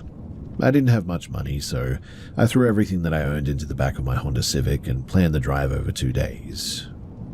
On the first night, a massive thunderstorm rolled over the interstate near Raton, reducing visibility to almost zero. I pulled off at the first exit with a sign and checked into an old, unrated 2-story concrete motel stuck right between a defunct truck stop and an open expanse of desert scrubland. The front office clerk gave me the key to room 114 on the ground floor. The layout was pretty standard. A single queen bed, a laminate desk, and a rear bathroom window that looked out onto a narrow gravel service lane, and a high chain-link perimeter fence. Now, the first indication that something was off was incredibly minute. I woke up at around 10 the next morning, feeling completely wiped out from the drive. While packing my duffel bag, I noticed small illogical discrepancies in the room. Like a plastic bottle of water I always kept perfectly upright on the nightstand was lying flat on its side. A generic paper notepad by the telephone, well, that had been shifted from the center of the desk to the far edge. Later, when I went to brush my teeth, the small bar of complimentary soap under the mirror was unwrapped and sitting in the dry basin, even though I definitely had not opened it yet. I wrote it all off, though, as my own sleep-deprived clumsiness from the night before. I mean, when you crawl into a strange bed at 2 in the morning during a torrential downpour, your memory plays tricks on you for sure. In other words, it just wasn't enough to make me paranoid or anything, but I certainly noticed it.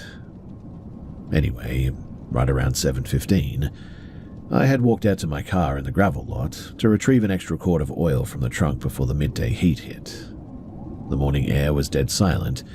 The desert fog was hanging low over the asphalt. And on my way back down the exterior concrete breezeway, I almost stepped directly into a woman coming out of the narrow ice machine alcove right next to my door. It was the guest staying in room 112, a woman in her late 20s who I'd noticed the day before sitting on the motel steps. We hadn't spoken yet. What made me hesitate, though, was her physical state. You see, her denim jacket looked distinctly damp around the shoulders, not from the morning mist, but in a heavy sort of localized way, almost like she'd been leaning hard against a wet wall or something. There was also a strong, clean scent of hotel-grade mint shampoo and fresh ironed sheets trailing off of her that felt completely out of place against the smell of old grease and dry dirt that dominated the breezeway. In any case, we exchanged a brief, awkward nod, and she moved quickly down the walkway toward the front office without a word.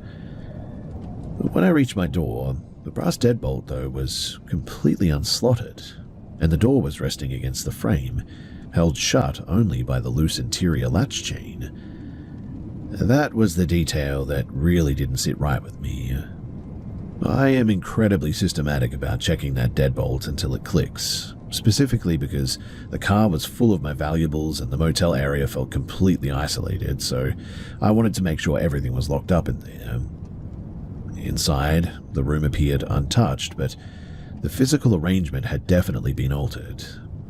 My personal canvas backpack, for instance, which I always kept zipped up and tucked neatly somewhere, this time between the desk leg and the wall, was sitting in the middle of the unmade mattress. The main zipper was pulled closed, but my vehicle registration folder inside had been turned over.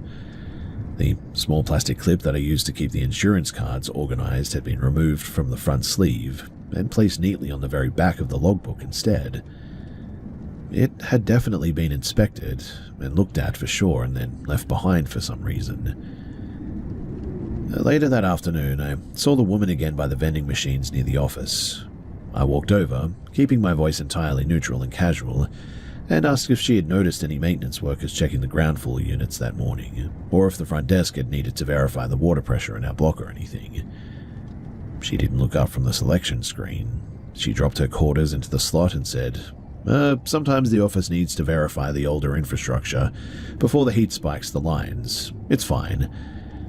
Then she grabbed her drink, walked back to room 112, and threw the bolt. The explanation didn't really account for anything, I suppose. It just sort of confirmed that the perimeter of my room had been crossed without any official notification from the front desk. For the remainder of my stay, too, the micro-adjustments in the room, they continued. It was never a standard robbery or anything. My laptop remained on the desk, my emergency cash envelope inside my boot stayed full, and the expensive tools in my trunk weren't touched. It felt really like a quiet, systematic inventory of my personal space, rather than a security breach, I guess you could say. That evening, though, I went to a local department store, bought a portable heavy-duty door jammer and wedged it directly under the handle, and set up a basic motion detection app on my old phone, hiding it inside an old empty tissue box on the nightstand facing the entry door. Since that wedge was positioned, the phone logs showed the room remained entirely undisturbed. The tiny, unexplainable shifts inside of the room, they stopped completely the night that the mechanical barrier went live. Every item, it stayed perfectly fixed now. Now, it's the lack of a clean resolution that is the part that really remains frustrating for me. I mean, there was no formal police report or anything and no final answer. Just a short window of time where the contents of my room didn't match any of my movements, ending the exact second that access became mechanically impossible. Which likely means that somehow somebody was getting in there and messing with my stuff, but I was never able to catch them. And that's why I'm here, you see, because, well, I'm about to stay in another motel over the next few weeks and, well, have you guys got any ideas as to how I can keep myself safe? I really don't want anything like this to happen again, having someone coming into my room and snooping around in my stuff, so yeah, if you guys have got any ideas as to what I could do, well, I'm all ears.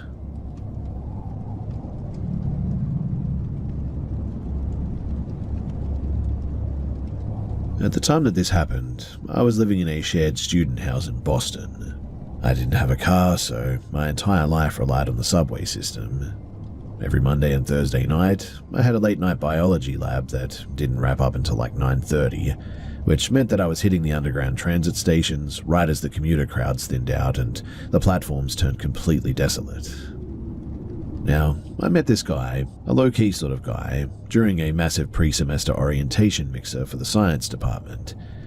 But we barely spoke and just sort of ended up in the same icebreaker circle for like 10 minutes. A month later, he sort of cornered me at the campus transit hub. He asked if he could sit next to me on the inbound train because the cart was mostly empty, and I said sure, trying to be polite. For the next 20 minutes, he completely unloaded on me about his recent long-term breakup.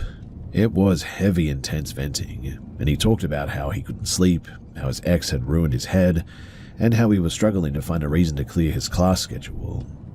It was incredibly uncomfortable, but I figured that he was just desperate for an outlet, so I listened. When the train pulled into my stop, he asked me for my info. I tried to hand over my Instagram handle, but he blocked my hand and insisted on taking my actual phone number. He said that he hated typing out feelings and preferred direct calls. I felt the pressure, got awkward, and in the end I gave it to him. I know, a huge mistake, but within 48 hours, the communication really spiked. He wasn't texting, he was calling, 3 times a day, 4 times a day even, usually at around 11 p.m. or right before dawn. I stopped picking up in the end, but the notifications kept stacking. As you can probably see too, the level of obsession, it really didn't match the fact that we had only shared one conversation on a train. I tried the passive route though, texting him that my lab schedule was drowning me, that I had 0 free time, trying to build a polite wall. But it did absolutely nothing. Anyway, one day he left a voicemail for me, and his voice sounded completely different, flat and urgent. He said that he had talked to one of my lab partners and needed to meet me at the central transfer station before the Thanksgiving break started. The fake urgency and the fact that he was tracking down people that I knew completely freaked me out, so I blocked his number immediately. And for a few days it was really quiet. It was nice, in fact. But then the physical tracking started. The first time that I saw him, it was in the back row of a departmental lecture series on environmental law, a subject completely outside of his major. I left through the side fire exit before the professor finished speaking just to avoid a collision. A week later, their behavior shifted to my specific transit station. The stop near my student housing has a long subterranean sort of concrete mezzanine with central support pillars and an iron stairwell leading down to the tracks. It's poorly lit, smells horrible and all that, but from the top of the stairwell, you can see the entire platform. On my way home from the lab, I noticed a figure standing perfectly still near the base of the structural pillar, directly facing my usual boarding zone. At first, I told myself that it's just a regular passenger waiting for the inbound train. But the train came, emptied out, pulled away, and the figure stayed. They weren't looking at a phone. They weren't pacing. They were just standing completely still, their face obscured by a dark hood, staring directly up at the iron stairs toward the exit gates. My exit gates. The third time that it happened, I decided to go to the top of the stairs behind the concrete turnstile barrier, just watching. The station was pretty much dead silent. The figure slowly tilted their head though, staring straight through the iron gates of the stairs toward the dark corner where I was hiding, and they stayed like that, completely motionless for a solid 2 minutes. They weren't waiting for a transit line. I knew that in that moment. And the moment that a security guard walked out from the street-level booth, the figure didn't take the exit stairs. They stepped off the back of the platform, vanishing down the narrow, dark utility walkway that leads into the activity train tunnels where pedestrians aren't even physically supposed to fit. Thankfully, too, at around that moment, my train arrived, and so I quickly scuttled on and kept a lookout, but thankfully, I wasn't followed. Around that same week, though, I got a call from an unlisted number at around 2 in the morning. I let it go to voicemail. The recording was 7 seconds of total silence, followed by a male voice saying my first name once, completely deadpan, before the line just disconnected. There was something else that he'd mentioned during the first train ride that I hadn't properly processed until everything went sideways too. He'd laughed off a story about his ex-girlfriend getting the campus administration to issue a formal Title IX no-contact directive against him, calling her delusional. At the time, I had just written it off as a messy breakup exaggeration. Looking back though, well, that whole thing makes my skin crawl. I haven't seen him since I started taking an alternative bus route that adds about 40 minutes to my night commute, which isn't very good, but thankfully the calls have stopped, and recently I went back to the station and thankfully the platform has stayed clear of that specific silhouette, at least as far as I can tell. But still, I just have a feeling that this whole thing isn't really over yet, and so, well, what do you guys think that I should do about it?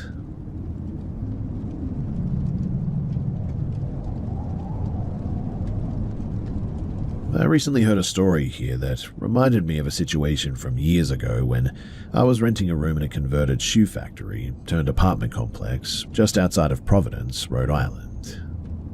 The place had been partitioned into units in the 90s, resulting in these bizarre cavernous hallways with random structure pillars and recessed doorways every few yards.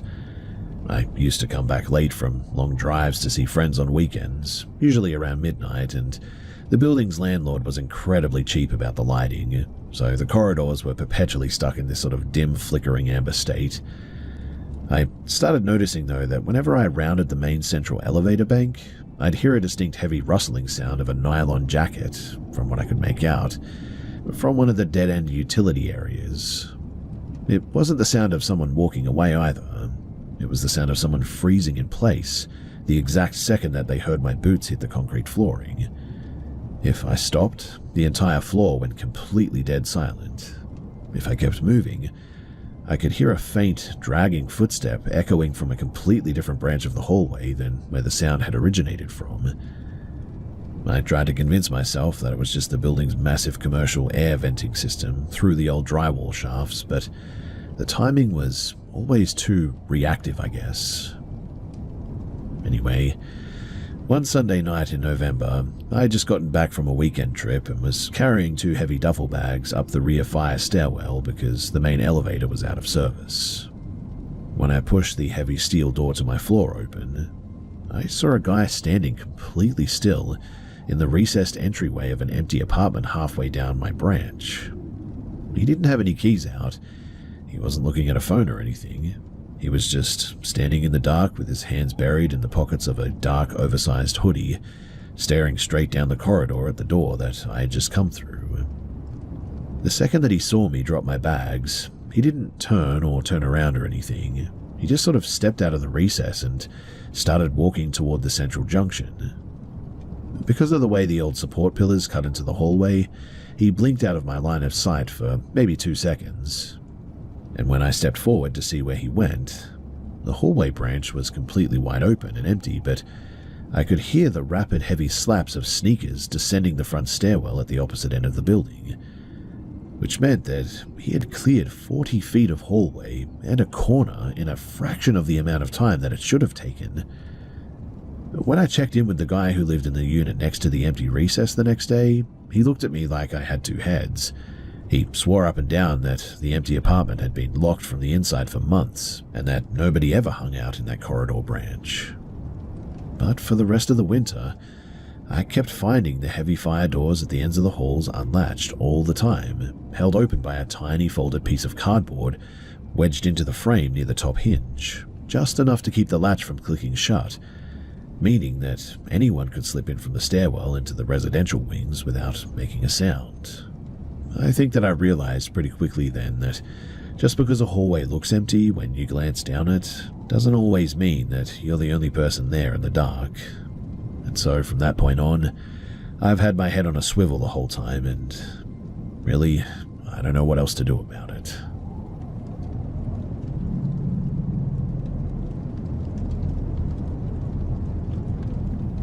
That That exact specific panic, when you realize that you've casually handed over all your leverage to a stranger in a vehicle, is the absolute worst. The minute that the child locks click and the speed picks up, you are entirely on their timeline, and every mile feels like you're drawing a line further away from anyone who actually knows where you are. This happened a few summers back when a buddy and I took a long-distance train down to a music festival held at an old fairground site out in the rural pocket of Illinois. We got off the Amtrak at this tiny, unstaffed platform, about 15 miles from the festival gates. The station was basically just a concrete slab with a rusted metal awning. It was pushing around 5 in the afternoon, and our phones were basically useless bricks at this point because the local towers were completely overwhelmed by the thousands of people descending on the county. We were standing by the gravel lot, trying to find a signal desperately, watching the battery bars drain when this old faded burgundy van pulled up. The guy driving had a laminated pass hanging from his rearview mirror and leaned out the window, shouting that he was running a direct shuttle to the south camping gates for $10 a head. We threw our stuff in the back and we climbed in instantly. There were no other passengers, just a row of stained bench seats that smelled like stale air and old vinyl. The guy didn't even wait for us to sit down before he literally floored it out of the lot, throwing us back into our seats. He didn't ask which campground we were heading to or check our passes or anything. Instead, he immediately started preparing us with this really specific questions about our gear. He wanted to know if we had our weekend wristbands on us yet, if we had any high-end camera rigs in our bags, and if we were carrying cash for the vendor booths, since the local ATMs were all down apparently. My buddy tried to deflect a little bit, making a joke about us being broke students, but the driver, he just stopped talking completely at that moment. He didn't laugh, didn't reply, and just stared at us through the rearview mirror, his eyes shifting back and forth between the road and our reflection. He didn't take the state route toward the fairgrounds either. About 5 miles in, the pavement gave way to loose dirt, and he veered hard onto an unmarked gravel access road that ran parallel to a massive abandoned industrial limestone quarry. It was just miles and miles of rusted machinery, chain-link fencing, and overgrown weeds. He pinned the accelerator down along the gravel track, dust completely clouding the back windows until we couldn't see the highway anymore. My buddy caught my eye and suddenly unzipped his pocket, gripping a heavy metal flashlight that he'd packed. I reached down and unlocked my door handle, preparing to hit the dirt the second that the wheels slowed down, even if we were going 40 miles an hour. The driver, he swerved onto an old hollowed-out loading area behind a defunct stone-crushing mill. He slammed the brakes, throwing us forward against the front seats, and cut the ignition. The sudden silence in the van was truly terrifying, too. Right as the dust settled, a second car, a battered sedan with no plates, pulled out from behind a concrete barrier, blocking the narrow exit lane behind us. 2 guys got out of the front seats, walking deliberately toward the van's side doors. They weren't moving fast, just steady, like they knew that they had all the time in the world. Before they could reach the handles, the absolute fluke of our lives happened. My buddy's phone suddenly vibrated. A random, delayed text notification from his dad had managed to punch through the dead zone, causing the phone to let out a loud, piercing emergency alert chime that he'd set up for family calls. Without hesitation, my friend grabbed the phone, slammed it against his ear, and started screaming at the top of his lungs into a completely dead line. "Yeah, Dad, we're right here. The shuttle driver took the quarry road by the old mill. We see your truck right at the entrance. Pull in right behind the burgundy van. We're right there." The driver's head snapped around so fast that I heard his neck literally pop. He looked at the phone, looked at the sedan blocking the lane, and must have assumed that a second vehicle full of people was literally turning into the gravel track behind him. He didn't say a single word. He cranked the engine, threw the van into reverse, and smashed straight into the front bumper of the sedan behind him, clearing just enough space to swing the wheel. He tore out of that quarry like the van was on fire, leaving the 2 other guys standing in a cloud of white limestone dust. He drove like an absolute psycho as well for the next 10 minutes, slammed the brakes outside of the main festival security point, and literally pushed our side bags out the side door before speeding off down the highway. We ended up talking to one of the local county deputies working the gate detail later that night. He didn't even look surprised. He told us that the abandoned quarry was a notorious dumping ground for interstate cargo thefts, and that crews regularly targeted stranded festival kids because they knew that they'd be carrying cash, electronics, and wouldn't be missed for days by their friends inside of the gates. To be honest, it completely ruined the weekend for us too. We ended up taking a regular licensed coach straight back home the next morning.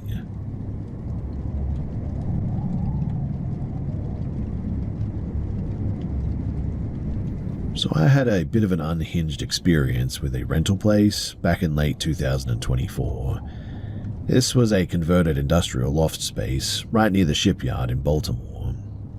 Huge steel frame windows, exposed brick, looked awesome on the paper lease, but the mechanical stuff, well, that started going sideways within the first week of me moving my mattress in. For me, it was the charge in the apartment. The place had these massive floor-to-floor iron columns that supported the old timber beams, and I started realizing that whenever I walked past the central pillar, the hairs on my arms would completely stand up, and the air would taste distinctly like copper pennies. If a truck passed by outside and the headlights swept across the brick, the shadows of that iron column wouldn't move with the light too. It would stay completely fixed to the brickwork, a dark, permanent vertical stripe that didn't match the angle of the windows at all. Then, the weight of things started shifting, but without making a sound. So I kept a heavy 70-pound iron anvil on a thick wooden block by the window that I used for leatherworking. I know, kind of random, but hey, that's who I am. I'd been sitting across the room on my laptop in total silence, and when I glanced over, the anvil would be sitting upside down. Not tipped over, but perfectly inverted, balanced flawlessly on its narrow horn. There were never any scuffs on the timber block underneath, and the dust on the floor hadn't even been disturbed from what I could make out. It was just suddenly reversed, as if the room had briefly forgotten which way gravity was supposed to pull. I would walk over to it, and that's when I would realize that it was sort of leaning against the wall, but still, how it got upside down like that is completely beyond me. My sister came down to stay over a weekend for a while as well when she was looking for a job, and she didn't even make it past midnight. She was brushing her teeth in the bathroom when she noticed the water in the toilet bowl was sitting level, and the surface of the water was tilted at a sharp 15-degree angle, perfectly static, defying physics as if the entire building was sort of leaning down a steep hill, even though the floorboards under her feet were completely flat. She watched a drop of water from the faucet fall as well, in what she described as a diagonal line toward the edge of the sink basin instead of going straight down. She walked out of the bathroom, picked up her car keys, and literally just left without saying a word. I tried to stay personally because mostly I was broke, but the apartment started altering the air a bit, and by mid-November, the humidity inside became pretty intense, but only really ever in a 5-foot circle right in the center of the living room. If you stepped into that specific space, all the ambient noise from the street outside would completely vanish too, replaced by a sort of pressurized silence that made your ears pop, like being at the bottom of a deep swimming pool. The final straw for me, though, happened one morning.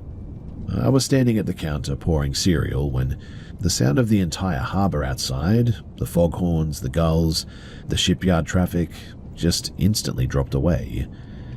I looked up and there were drops of water dripping from the leaky kitchen faucet, but they had stopped mid-air, like literally they were suspended there.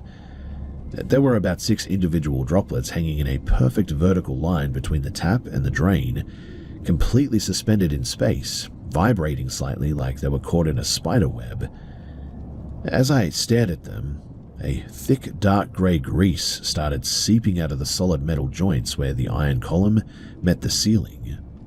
The grease, or I don't know, maybe it was a shadow, didn't drip down. It literally ran up the column, defying gravity, crawling straight toward the timber beams, and then disappearing sort of like between them and the roof. At that exact second too, the glass in the massive steel frame windows turned completely opaque, frosting over with like just a thick film of some sort from the inside that completely blocked out all the daylight, plunging the room into complete darkness. Well, I didn't stick around to find out what the heck that was about. I grabbed my computer, my clothes, I left the keys on the counter, and I walked out into the hallway where the regular harbor sounds instantly slammed straight back into my ears. I left that place, called my sister, and trekked all the way to her place to stay with her for a while. Eventually, I went back with her to get my stuff, and thankfully while we were there nothing happened, but still, I had that distinct feeling of being watched the entire time that we were packing up.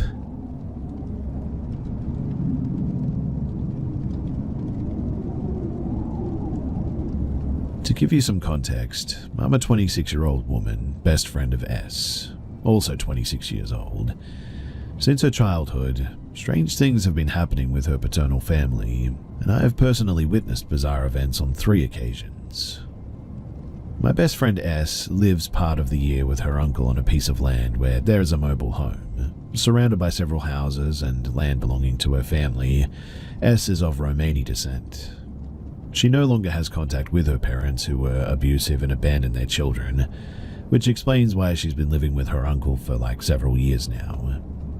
Now, since she was young, S has told me about strange occurrences happening at her brother's or grandmother's and uncle's and even her parents' house. A very tall man sometimes appears at night and regularly watches them. These appearances occur randomly, whether it's raining, windy, snowing in summer or winter.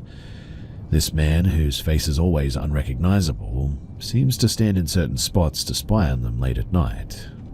At first glance, this could be dismissed as a case of stalking, I admit, but what is truly unsettling is that this man has been around for not just 1 or 2 years, but since the childhood of S's aunts and uncles.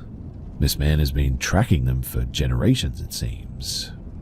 The strangest thing of all, though, is that every time someone tries to confront him, it's impossible to get close. The man seems to move away very quickly without running, and sometimes he completely disappears when he is actively searched for. For instance, S's cousin once tried to catch him, but whenever he went out with friends or uncles, this man had completely vanished. What makes this situation even more disturbing, though, is that whenever he appears, there is an intense feeling of discomfort that affects everyone, even those far from the area where he is seen. Now, the first time S saw him, she was 6 years old, and had gotten up to drink a glass of water. She saw a man standing very close to the patio door. To give you an idea of how tall he is, she could only see his shoulders, not his head. She called her mother, who also saw him and was frozen in fear. The family dog at the time began whining. After several minutes, this man backed away and hid or, well, disappeared. The second time, she was at her grandmother's house when she spotted a very tall, motionless man looking in the direction of one of her uncle's plots. Her cousin, who started having a panic attack, also noticed him too. Her uncles and father tried to approach him, but he quickly moved away without actually running. They still couldn't see his face when they got close too. And the third time was when I was with her at her uncle's place. She heard her dogs whining, and her uncle, who is usually a heavy sleeper, suddenly woke up, grabbed a baseball bat, and went outside trembling to confront this guy. But as soon as he stepped outside, the man seemed to evaporate into the vegetation. The land is a fairly wooded area. Now, here are some questions that I've received, and I'll try to give some answers to them. Why do they think it's the same man? Well, because of his height and the way that he flees. But what doesn't make sense is that it's been happening since the childhood of S's aunts and uncles, so this man should be very old by now. And that's really unsettling to think about, but he's never tried to approach anyone or talk or leave a message or anything. It's just really bizarre. What about the police? Well, they only called the police twice. Being from a Romani background, even though they are settled, they aren't always taken seriously by law enforcement. An investigation was opened at one stage, but it didn't lead to anything. Has no one ever managed to catch him? As mentioned earlier, never. And it's weird too that, despite attempts to chase or confront him and his disappearances, this man still seems to linger around. Why consider something supernatural? Well, Essa and some members of her family are almost convinced of it. First because of his apparent age, and then because they have never been able to catch him. And despite the investigation, there were no footprints, no DNA, no signs of forced entry, nothing tangible, I guess you could say. What about photos or videos? At night, on land surrounded by forest and without streetlights or city lights, they tried, but you could barely see anything. Even the installation of surveillance cameras was a failure, which reinforced the theory that this man might not be human, well, according to them anyway. Personally, I am a believer and have seen strange things before, but what happens at my best friend's place from time to time is really frightening. Especially the reactions of the dogs who seem to panic as soon as this man is around. This leads me to think that it might be a spirit or maybe a djinn haunting the area. S's favorite uncle thinks that it might not be the same man, but if it is, he's one heck of a degenerate or a pervert is what he says, because to stalk a family for 40 years requires serious determination.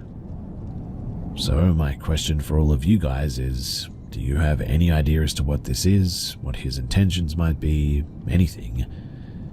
Because that too remains a real mystery.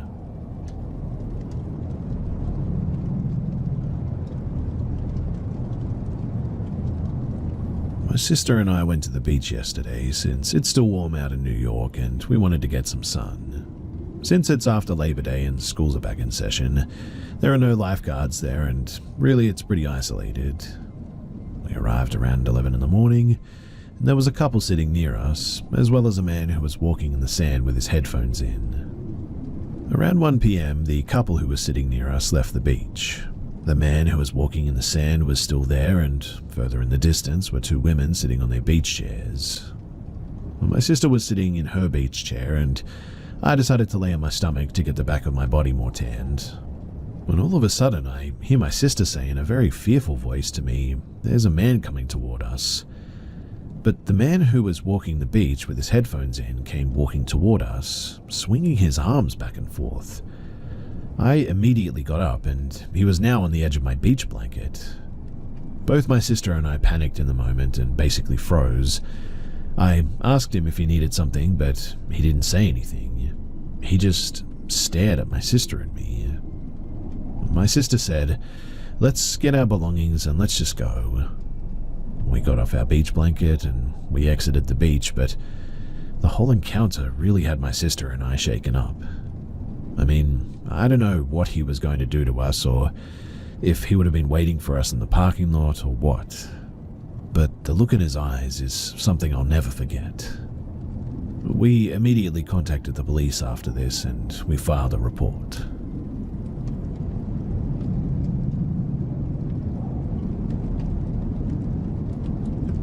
Back in 2009, when I was 19, I was dating this girl who was 21.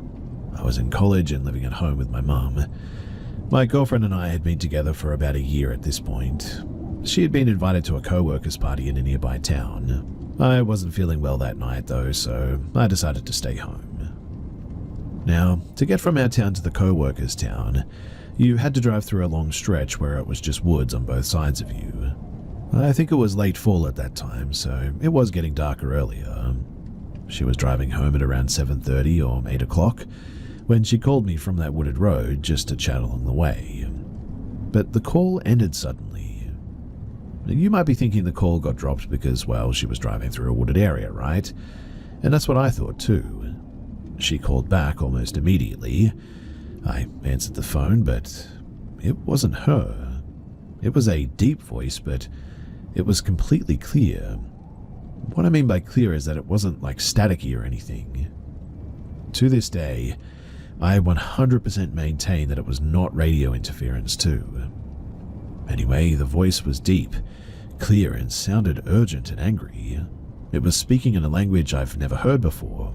It wasn't German, French, Romanian, Spanish, or whatever. It might be dramatic to say this too, but the voice didn't sound, well, human.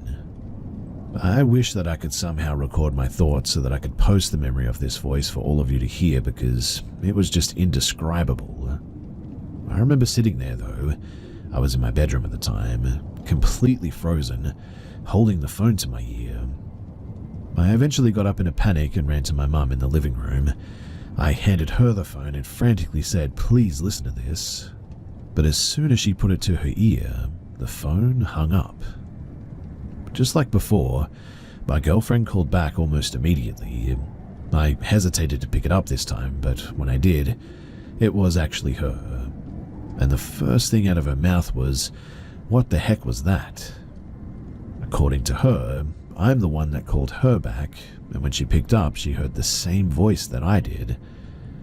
We're still on good terms to this day. We broke up maybe a year after this incident, but whenever we see each other, we're both like, "Remember that phone call that we had?" Whenever I bring it up, people say it's radio interference or I picked up another call somehow.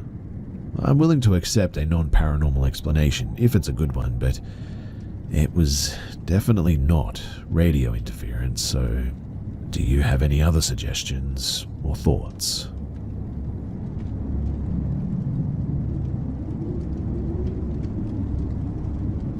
So I don't encounter much these days regarding the paranormal. However, I remember a distinct day as a kid that I'll never forget. My grandmother of Vietnamese descent used to tell stories of her ability to sense the presence of unearthly beings dating all the way back to her childhood. The earliest story that she recounts is walking home from school with her friends along an abandoned railroad in Vietnam. She recalled an old tale of a lantern shining in the distance that will lure you into following it, and described it as a trap that would intentionally lead you far away from where you were intending to go. Long story short, she and her friends began following this lantern that never seemed to get closer to them. This went on until it was dark outside, and she realized that she had been following this light for hours. She was told as a child about this phenomenon when she was younger, as I mentioned previously. Her parents told her that apparently the only way to rid yourself of this is to wipe urine onto your face.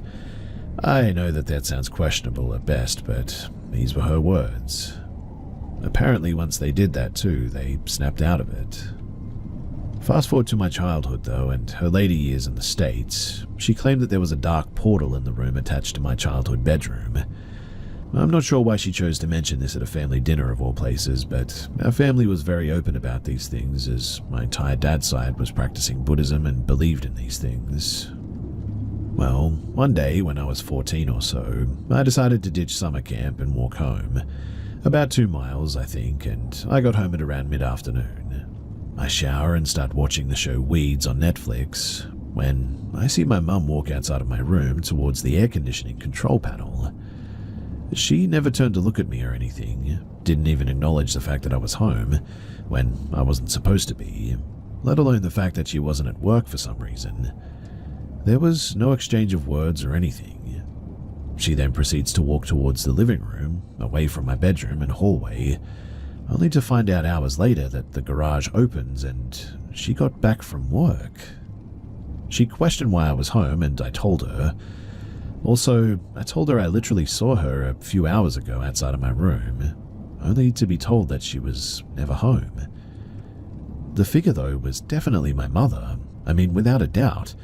To the point that when I initially saw the figure, I had no anxiety or any fear. I just assumed that she was home or something.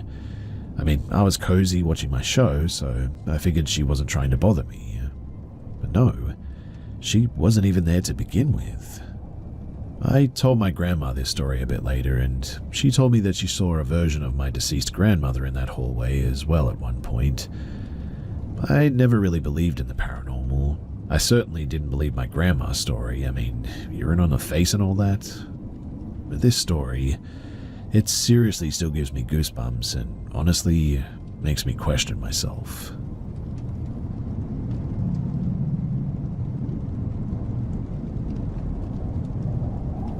So I moved with my mum to her new boyfriend's when I was 11. I'd experienced a few weird things in my life by this point.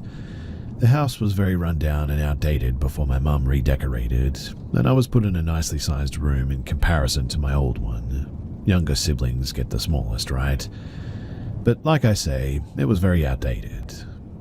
I'd had a few nights here and felt uneasy, I guess, but I assumed that was due to the drastic change me and my mum went through. I'd heard banging, running up the stairs, you name it.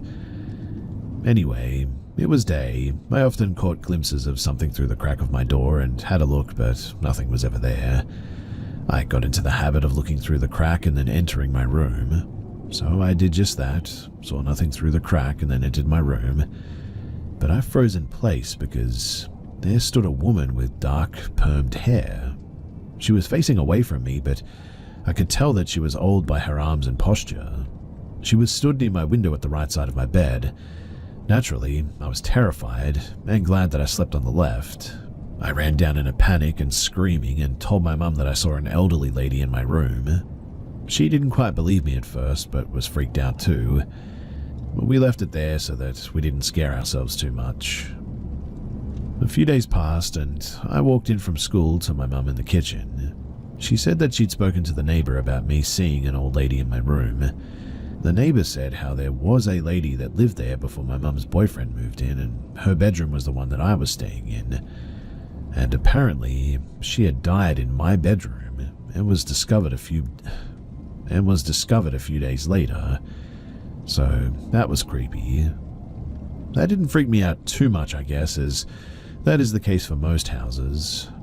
What scared me though was when Mum asked me what color was her hair. I thought that it was weird that she asked me, but I said funnily enough she had dark hair instead of grey. Mum's face instantly dropped and said the neighbor told her that she used to dye her hair dark into her later years. I didn't believe her and thought that she was just trying to freak me out, so I ended up trying to call her bluff. Mum tried to scare me most days for her entertainment, but she insisted the conversation happened. I was skeptical until my mum decorated my room. The wardrobe, it was full of old ladies' clothes and men's shoes, and under the carpet, and I swear that this is true, to the right of my bed by the window, there was a patch of decomposition staining. Gross, right? Safe to say my mum's boyfriend is gross, and I hated that room forever after.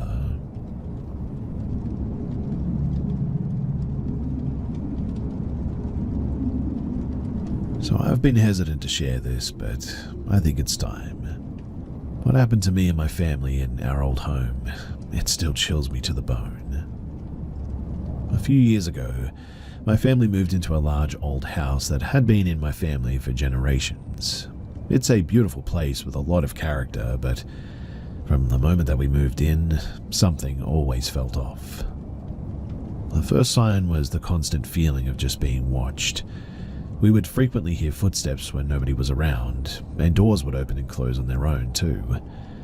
My parents brushed it off as the house settling or old plumbing and all that, but I certainly wasn't convinced. And one night, I was home alone while my parents were out. I was in the living room watching some TV when I heard someone calling my name from upstairs. Honestly, it sounded like my mum, but when I went up to check, the house was obviously empty.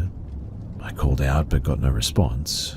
I checked every room, but nobody was there. A few nights later, while I was trying to sleep, I felt a cold hand touch my shoulder. I turned around to find nothing but the dark, empty room. My heart was racing though, and I barely slept that night. The final straw came one evening though, when we were having a family dinner. A picture frame fell off the wall and shattered on the floor, and when we picked it up, the picture was of a woman that we didn't recognize. We had never seen her before, and she wasn't a relative. My parents did some research and found out that the woman had lived in the house decades before and had died under mysterious circumstances. Since then, we've had the house blessed and tried to ignore the strange occurrences, but the feeling of unease just never fully went away. I still wonder who or what was trying to communicate with us there, and I'm wondering if anybody else has experienced something like this. I would love to hear your thoughts, or if you have any advice on dealing with a haunting, because honestly, I have no idea.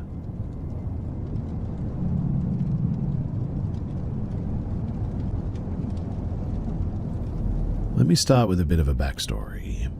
So about 9 months ago, I began working as a hospital security guard at a major hospital in my city. It's been the most exciting and enjoyable job that I've ever had. I'm incredibly grateful for it, as I've made many new friends and accumulated countless stories to share. The saying that if you love your job that you never work a day in your life really rings true for me here. I've had such a variety of experiences too, from arresting trespassers to dealing with mental health patients and searching for missing individuals, the list goes on. But those stories are for another day, because today I want to talk about something different, my experience with the paranormal.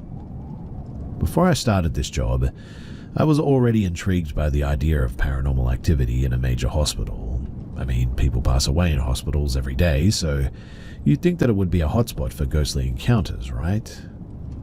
I wish that I could say I've seen ghosts chasing me down the halls or bodies mysteriously moving on their own in the morgue, but honestly, nothing quite like that has ever happened. Still, I wouldn't be sharing this if I hadn't experienced anything at all. So to give you a better understanding of the hospital's layout, let me explain where security is stationed. There are 4 main buildings we cover. The first is the main hospital, which houses the emergency room and over 1,000 beds for both kids and adults. We typically have at least 8 guards handling calls in this building, with 1 guard stationed in the emergency room at all times, since that's where most calls come from. It's worth noting that I'm in Canada as well, so anyone can come to the hospital for, well, really any reason, free of charge. The second building, located across the street, is an 8-story medical clinic that requires just 1 guard. This guard also has to patrol the adjacent old clinical building, which is now primarily used for treating children with eating disorders. This is where the story I'm about to share takes place. The last building is the cancer clinic, which requires 2 guards at all times and is the closest to the medical clinic if assistance is needed. So when I first started the job and was shown around the various buildings, the old clinic, which we'll call the asbestos clinic due to its history of asbestos issues, immediately stood out to me. It's a building that, in my opinion, should have been demolished long ago, and during my initial walkthrough, a fellow guard told me that this building was haunted by a young girl who took her own life on the 2nd floor. He also mentioned that the basement was haunted. The whole building used to be a tuberculosis sanatorium back in the 50s and 60s, with tunnels in the basement that were once used to transport bodies. Now, about a month ago, it was my turn to work at the clinic during a night shift, and I was determined to experience some paranormal activity. I had done countless patrols of the asbestos clinic before, but nothing much had happened, aside from the elevators occasionally opening on their own, which was apparently normal. But that night, things changed. I had heard plenty of stories from other guards about strange occurrences in the clinic, but I had never experienced anything myself. I decided to do my patrol at 3 in the morning, which is often said to be the prime time for paranormal activity. I began my patrol by walking around the exterior of the building, checking all the entrances to ensure that they were locked. The building closes relatively early, around 8 p.m, so by then it should be completely empty. However, I noticed that one of the exterior doors was slightly open. This concerned me because it had been closed during my first patrol. The building doesn't have any interior cameras, so when something like this happens at night, I have to check every unlocked room inside to make sure that nobody is inside. I entered the building and started my patrol of the first floor, checking every door and hallway. Nobody was there. As I approached the elevator to go up to the 2nd floor, though, I heard a faint creaking sound, like a door opening.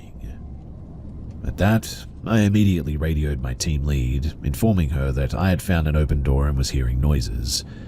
I told her that I was going to conduct a thorough patrol, and she sent one of the guards from the cancer clinic, Fred, to assist me. After searching the 1st floor again and finding nothing, Fred arrived. He told me that he would start searching the 3rd and 4th floors while I covered the 2nd floor and basement. As I was searching the second floor, I heard the same creaking noise again, the sound of a door opening, I think. I radioed Fred to come down, still not considering the possibility of anything paranormal. We've had incidents of homeless people breaking in to find a place to sleep, and though it's rare for them to target the asbestos clinics, it's usually locked. It has happened before. We searched every room on the second floor, but in the end we found nothing. After thoroughly checking the entire clinic, we concluded that nobody was inside.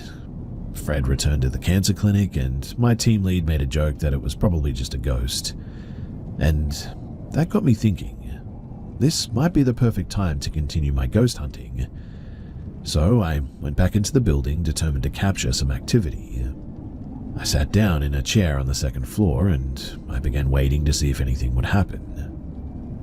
After about 10 minutes of nothing, I got bored and I decided to head down to the basement. Now, the basement is an eerie place, let me tell you, filled with tunnels that mostly lead to nowhere now. I decided to explore one of them since I had never done it before, and this seemed like the perfect time. Once I exited the elevator, I made my way to one of the locked doors leading to the longest tunnel. Most of the tunnels were completely blocked off, but this one stretched on and on. I unlocked the door and ventured down the tunnel, taking note of my radio beeping to indicate that it had lost signal, a common issue in the basement areas here. As I reached the end of the tunnel, my flashlight started to flicker. I decided to stand still and listen for a bit, and to my shock, I heard a blood-curdling female scream coming from the start of the tunnel. At that, I nearly jumped out of my skin. I turned around, pointing my flickering flashlight back toward the entrance, and started running toward the scream. When I reached the entrance, I tried to radio my team lead, but my radio was still out of signal. I looked around the basement and noticed that one of the doors was open. This door was supposed to be locked, which only security have access to the keys for. I looked inside of the room, but nobody was there. My heart was racing, obviously, and so I closed the door and headed back upstairs to get a radio signal. I was still unsure if I had experienced something paranormal or if somebody had actually broken in, but once I got back to the main floor, I radioed my team lead to let her know what had happened.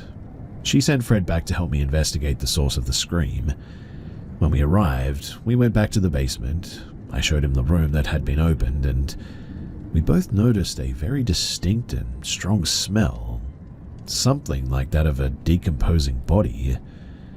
Having spent time in the hospital morgue, I was all too familiar with that smell, and we searched the room, but we couldn't find anything. Fred joked that the room might have been used for tuberculosis patients who didn't make it, but in truth, none of us were sure what that room had been used for. We determined that everything was fine, and I decided that I'd spend enough time in the asbestos clinic for one night. Ever since that experience, though, I've sort of rushed through my patrols in that basement, as that smell still lingers every time I pass that room. So, what do you think? Was this a paranormal experience or something else? Should I investigate further, or should I just let it be?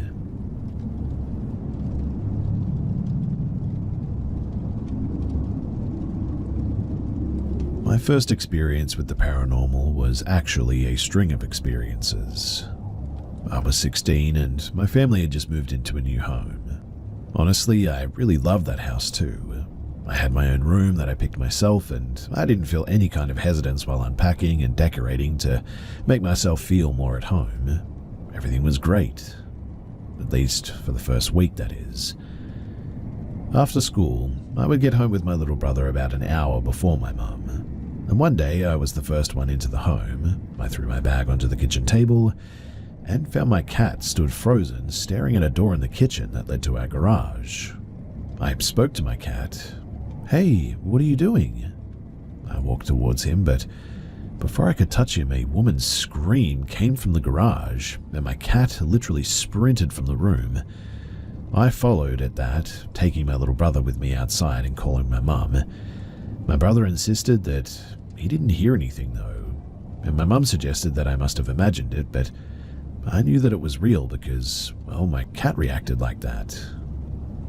Once my mum got home, we checked the house to find nothing. She suggested that I was stressed and watching too many scary movies. I didn't bother to argue any further. I could tell that I wasn't going to be believed, so I grabbed my bag and walked to my bedroom at the end of the hall. I stood in the doorway, freezing in my tracks. My closet door was slid open and hanging from its track, as if someone had tried to pull it off, and a pillow was standing in the middle of the room, a flat, flimsy pillow that I couldn't get to stand even if I wanted to. I yelled for my mum. Someone's been in my room, I accused.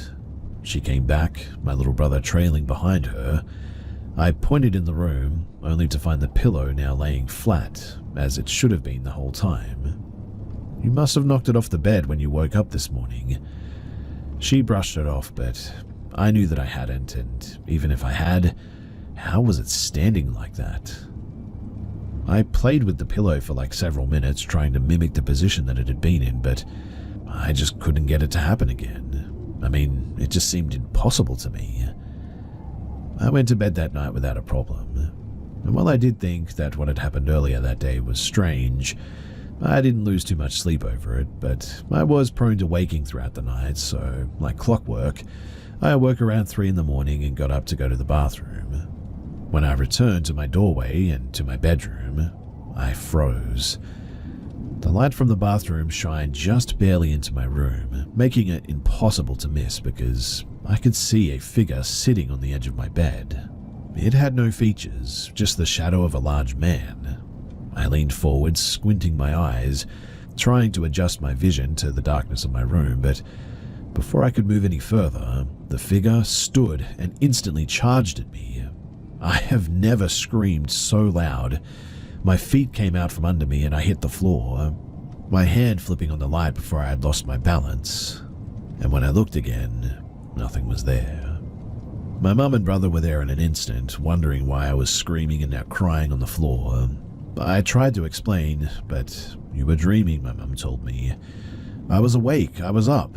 I tried to argue, but she just shook her head. "You must have been dreaming," she insisted. "Go back to bed." I didn't sleep well that night.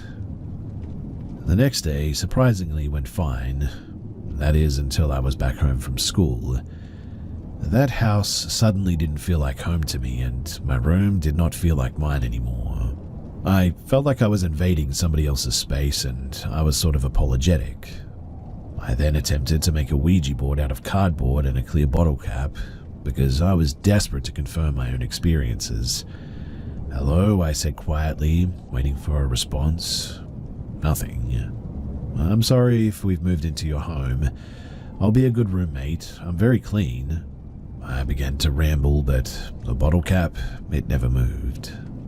I started to feel silly looking down at the makeshift board. It was just trash, really, and so I pushed it away and climbed into bed, embarrassed that I believed such a thing would even work. That night, I heard something rattling around, though.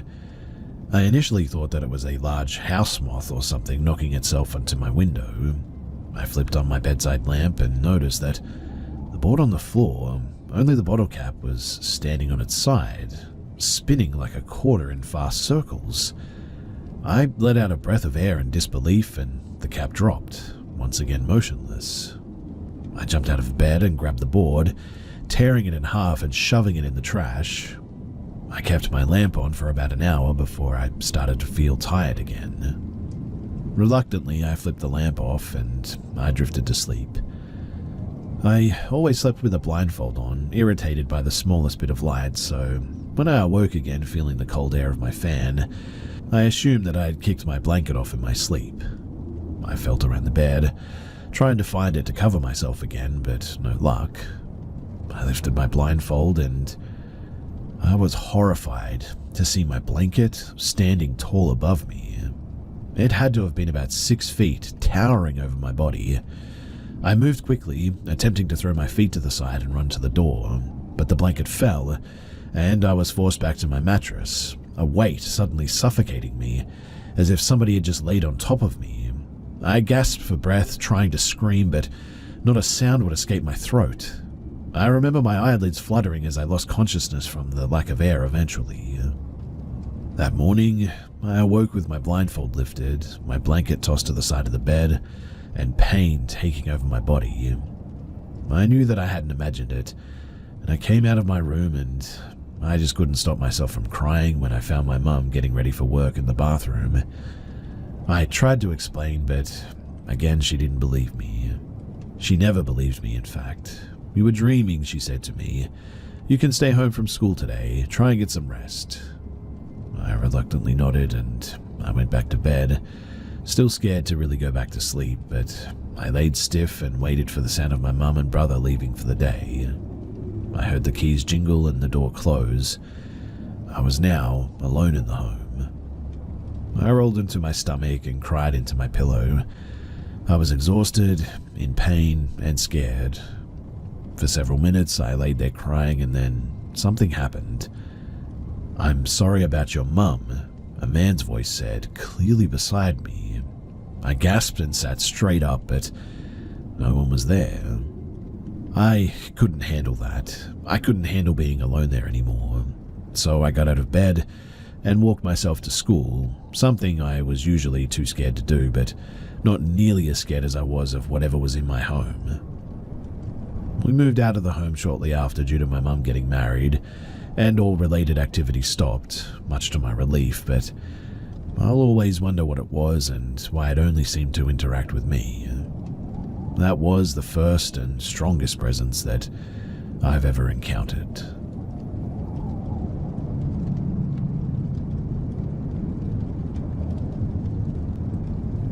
I live in a rural area with my elderly grandfather and am his primary caretaker. We have very few neighbors, no sidewalks, a small town. We have very few break-ins or really any crime in general in this area. A lot of wooded areas and farmland. My house is surrounded by woods and has a tree line separating us from our neighbors. I have extensive firearm training and also have worked as a firearm instructor in the past. So, last Friday, I'm sitting in my basement on my couch about to go to sleep. This is a pretty regular occurrence for me. My couch sits in front of a big window, the blinds always closed, and a glass door that leads outside, covered with a semi-transparent shade. You can see through it, but just barely, enough to make out a silhouette if you need to. Now, it was about almost 11 p.m. and I was watching a movie with headphones on when I thought that I heard a noise outside, which is a bit weird considering that I was wearing headphones with the volume up pretty high. So I took off the headphones to listen more closely. I heard what sounded like footsteps in the gravel driveway just outside of my door, but not walking, more like, I don't know, dancing or maybe sprinting, like they were moving very fast. At the time I got up and looked out the glass door and I saw nothing, so I chalked it up to just being an animal.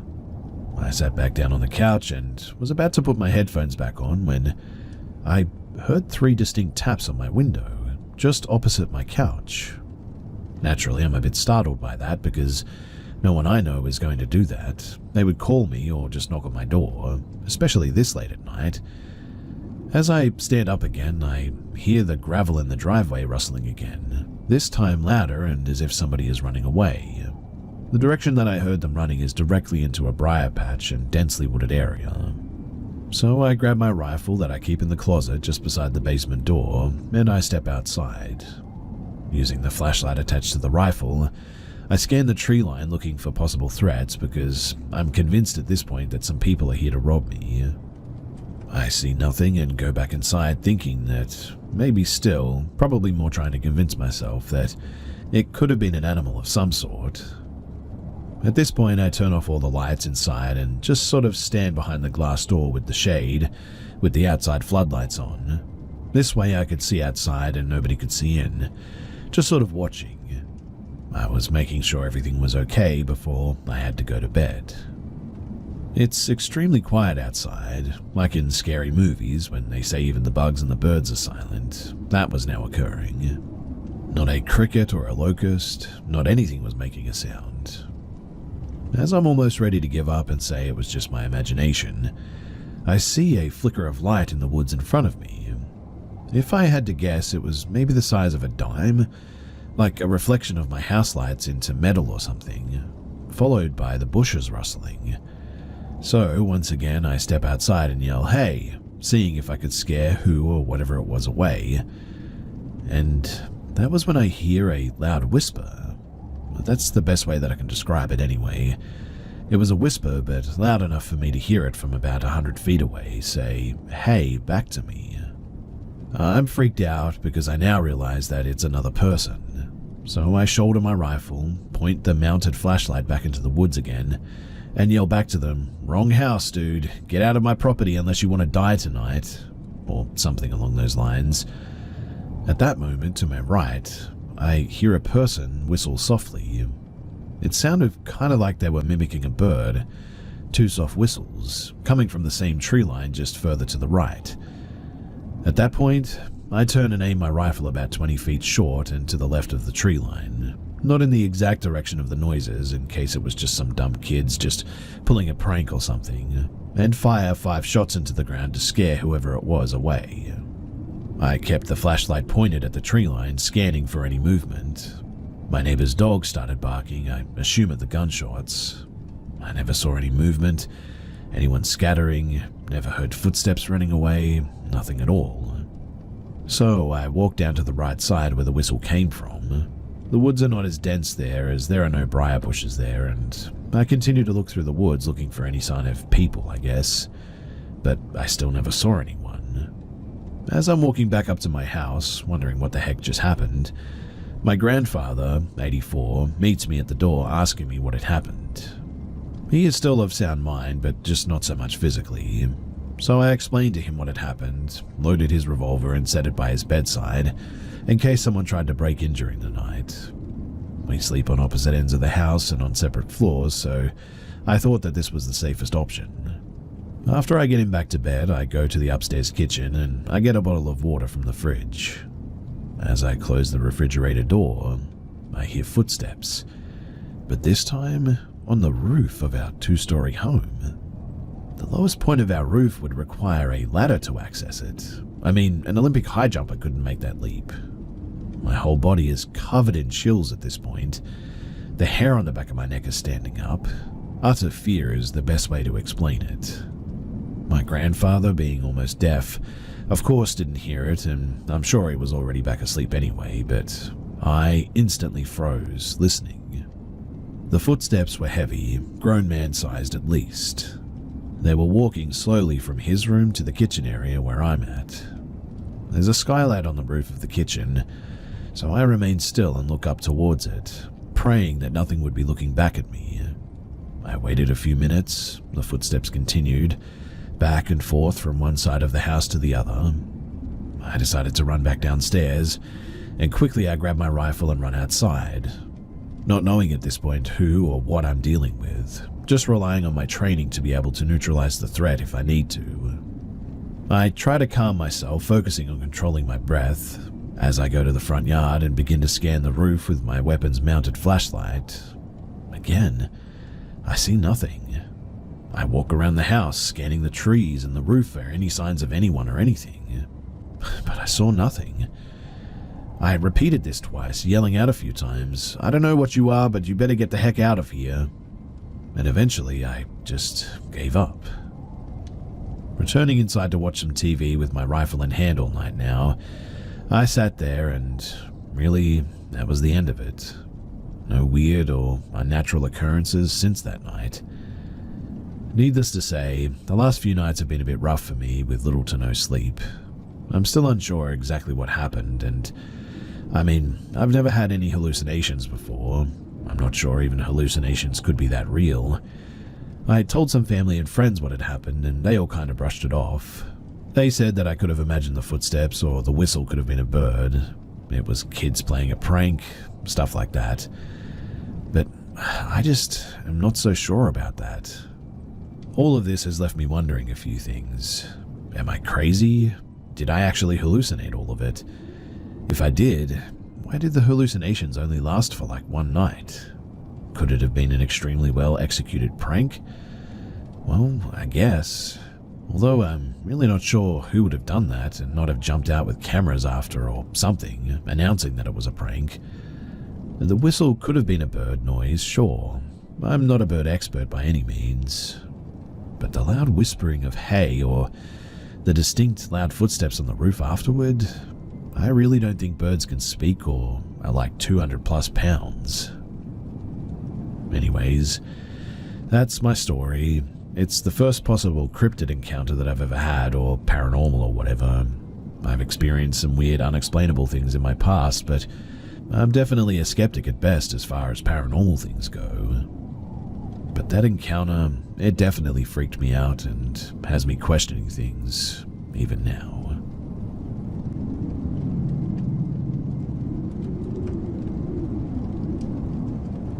My 10-year-old daughter, well, she sleep talks. Sometimes she'll even sit up and look around a bit.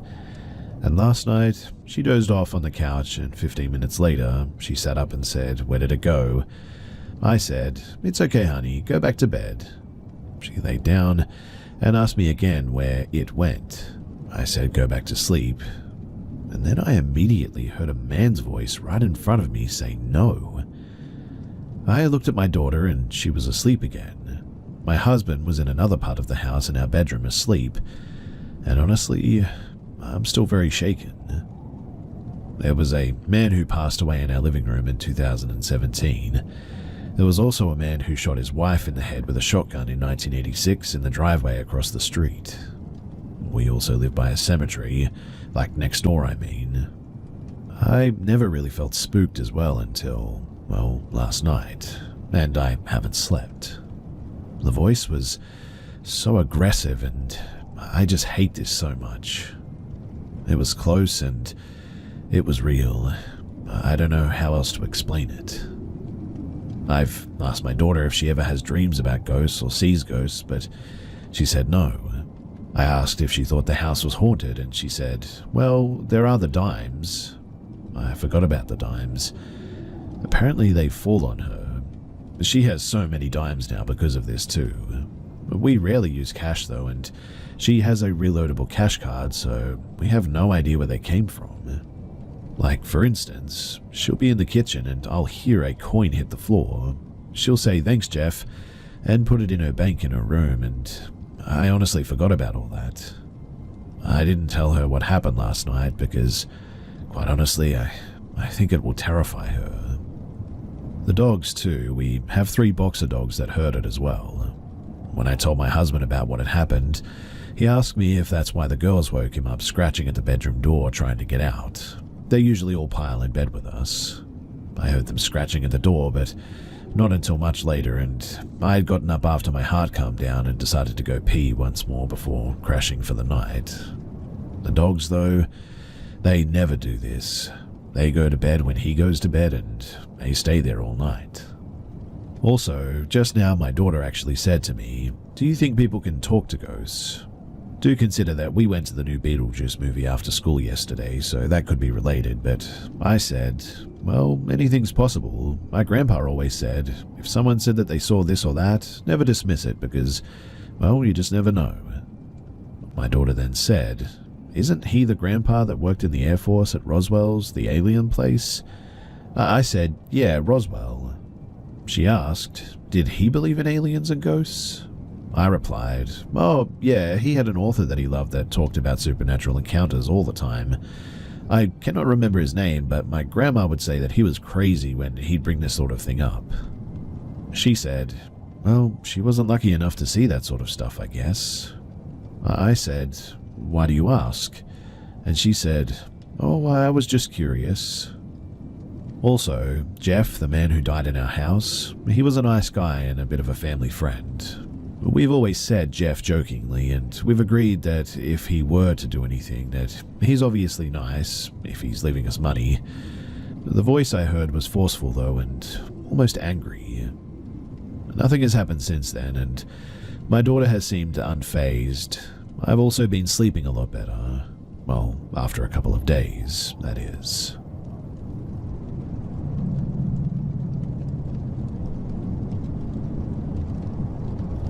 So, a little bit of context is that, at the time of this, I was actually being pimped out by my partner. It was early nighttime, and I was getting ready for work. There were ad posters for me on a couple of different sites, and we had snagged what we thought could be a big fish.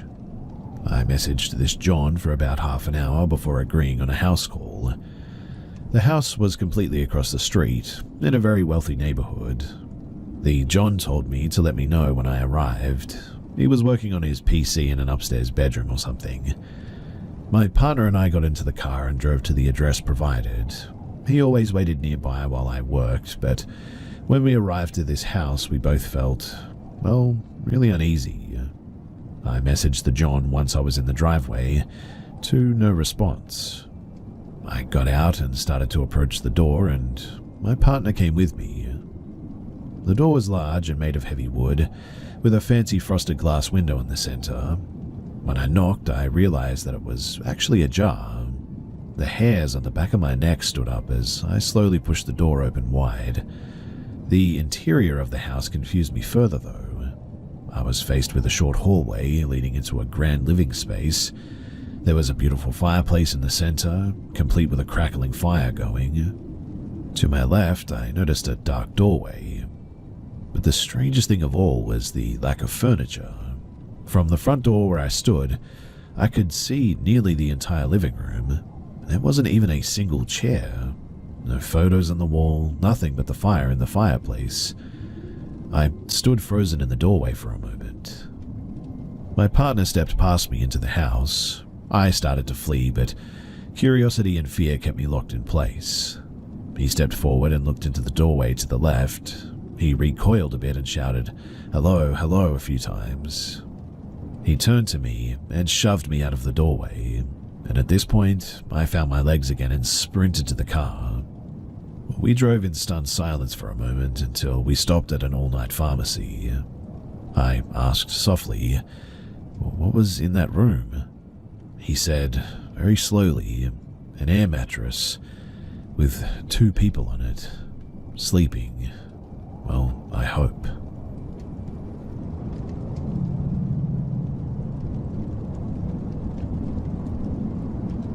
This is something that I experienced at and below the age of 6. It's something that I still think about now as a 37-year-old and have some vivid memories of. So, in the first house I lived in, I shared a room with my older brother. It was a small house with tiny rooms, so we slept in bunk beds with me on the bottom. My parents are somewhere on the hoarder spectrum, and as such, there was a lot of stuff packed into our small room. One item in particular was a stuffed Afghan dog that my mum had made. At the time, it felt like it was huge, and it had a very distinct, pointy face with plastic eyes glued on. It was actually stuffed with old tights and made a distinct noise when you moved it. My mum called it Arabella Afghan, and she stayed at the bottom of my bed with some other toys. To add a bit more context too, I was born in 1987. My maternal grandfather died in 1985, and as such never met any of his grandchildren. I remember my mum speaking about him a lot as a kid, saying how old he would have been when his birthday came around and generally telling us about him. I know that she missed him a lot, and she said to me one day that she had regretted not telling him she loved him before he died. Now, I'm not suggesting that this definitely happened, as I know that the imagination of a child can be very active. However, the events that I'm about to tell you at least felt real to young me. So with all that said, here's what happened. Arabella, she would come to life in the night. I would hear the distinct noise of her moving and bury my head under my pillow so that I wouldn't see her, or she wouldn't see me, and just wait until the noise stopped. One night in particular, though, I woke up and felt like I just wanted to be with my parents, so I got out of bed, made myself as small as possible with my eyes shut, and waited for the noise to stop so that I could run to my parents' room. On this occasion, though, a man's voice said, "You're a good boy," then the noise stopped, and I was absolutely terrified, and I ran. Another night, I heard the noise and looked over the end of my bed. Arabella was looking directly at me, which terrified me, so I immediately hid under my covers. I can still picture exactly how it looked in my mind's eye, too. Her plastic eyes locked with mine. On one very distinct occasion, I remember playing in my room by myself and a man's voice saying something like, "Don't worry," or "You're okay," although there was no one there. My dad was in the Air Force too and spent a lot of time away when I was very young, and during this time I'm fairly sure that he was in the Falklands and there was no other man in the house. I also remember saying to my mum one day, "Sometimes I hear God talking to me," which must have been where my young brain went to make sense of it all. But it's not really something that I talk about to people. This place, though, felt like it was somewhere that I could talk about it from a neutral standpoint. I do like to think that it was connected to my grandfather in some way, not least because it would have come from a place of love for my brothers and mother, especially seeing as I never got to meet him, but to be honest, I really don't know.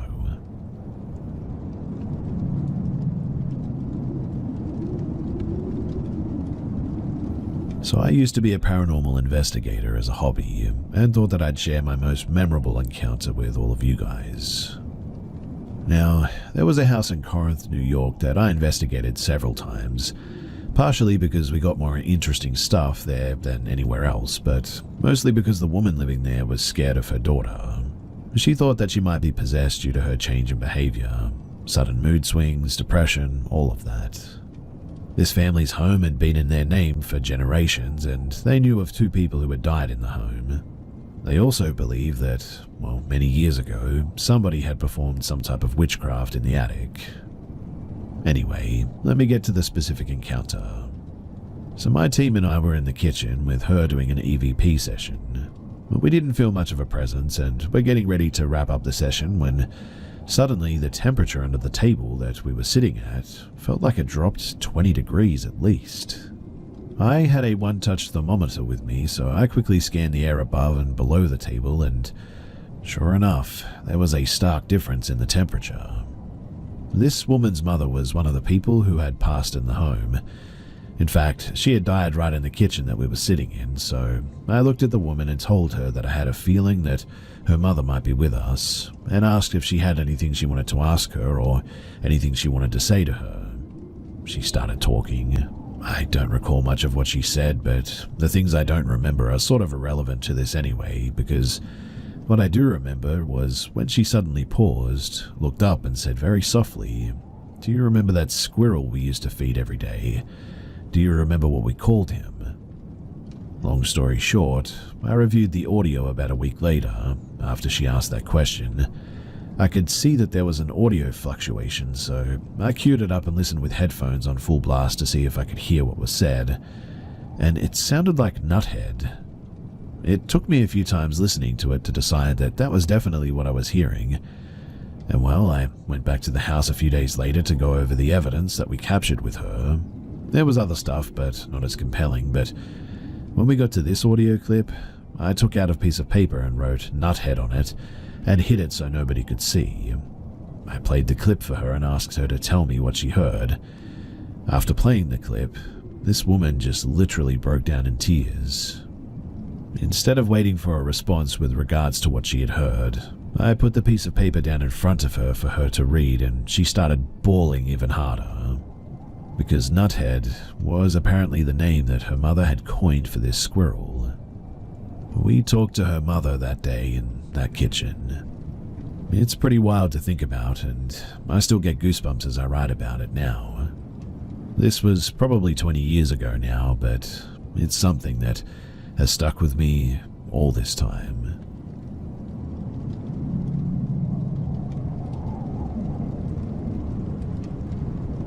I want to preface by saying that I'm definitely a skeptic. I've had a few different experiences in my life, but this is the only one that I can't definitively logic my way out of. And it's a bit of a long story too, so please bear with me. Now, before I joined the military, I lived in South Florida, about 40 miles south of Tampa. It was around my sophomore year of high school, and we just moved into a new house, and I was a very tired kid. I need to include as well that I was on ADHD and antidepressant medication, as that's the only way that I can explain part of this, but the side effects included drowsiness and, well, go figure, nightmares. It started with almost nothing, to be honest.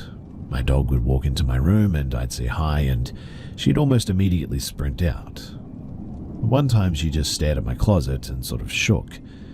She's a rescue, so I just assumed at the time that it was some form of anxiety. If she did stay in my room, though, she hated getting on my bed, and if she did, she'd get off after maybe a minute or two, even if I was petting her. After a couple of months, so maybe around Christmas, things started to change, though. I'd come home almost every single day and crash in my room for an hour or two, and during this time I started to have very vivid, even realistic nightmares. The nightmares would start like I was waking up or still lying in bed, and I'd feel my head was super fuzzy, like I was lightheaded all of a sudden. I'd try to sit up and feel crushing weight on my chest. If I wrestled free, I'd try to get out of bed, but all I could do was sit up, like my legs just wouldn't work. I even remember being able to shimmy my way forward like I was crawling out of bed, and something pulled me back into it rather aggressively. This continued for about a month or two, and that's when things got worse. The nightmares evolved to something much worse. So, you know how in dreams you often recognize a place, but it doesn't really at all look like the place? This isn't one of those times. In fact, every detail of my room was exactly how it was normally, only I wasn't dreaming from my perspective. I was sort of looking in. It was a out-of-body experience, I guess you could say, and I would be standing in the middle of my room seeing myself sleep. If my room was messy and, let's say, a red shirt was on the ground before I went to sleep, it was in that exact spot in the nightmare. Backpack by the door, posters on the wall, the whole 9 yards. Anyway, during these nightmares, I'd watch my comforter compress on my chest and feel my breathing become hindered. I'd watch my head on my pillow as it jolted and could feel something hit my face. This particular instance would go on until I graduated high school. Almost every time, my mum would ask why I was such a rough sleeper, because I'd always have red marks on my neck or scratches somewhere. One time it was so distinct on my neck, I could count the fingers or the marks from them. Ever since I joined the military, and I've been on my ship or my apartment, I've never had any experiences like that, even when I visit my home. I will say this though, I've noticed that my dog, to this day, will not stay in my room for very long at all.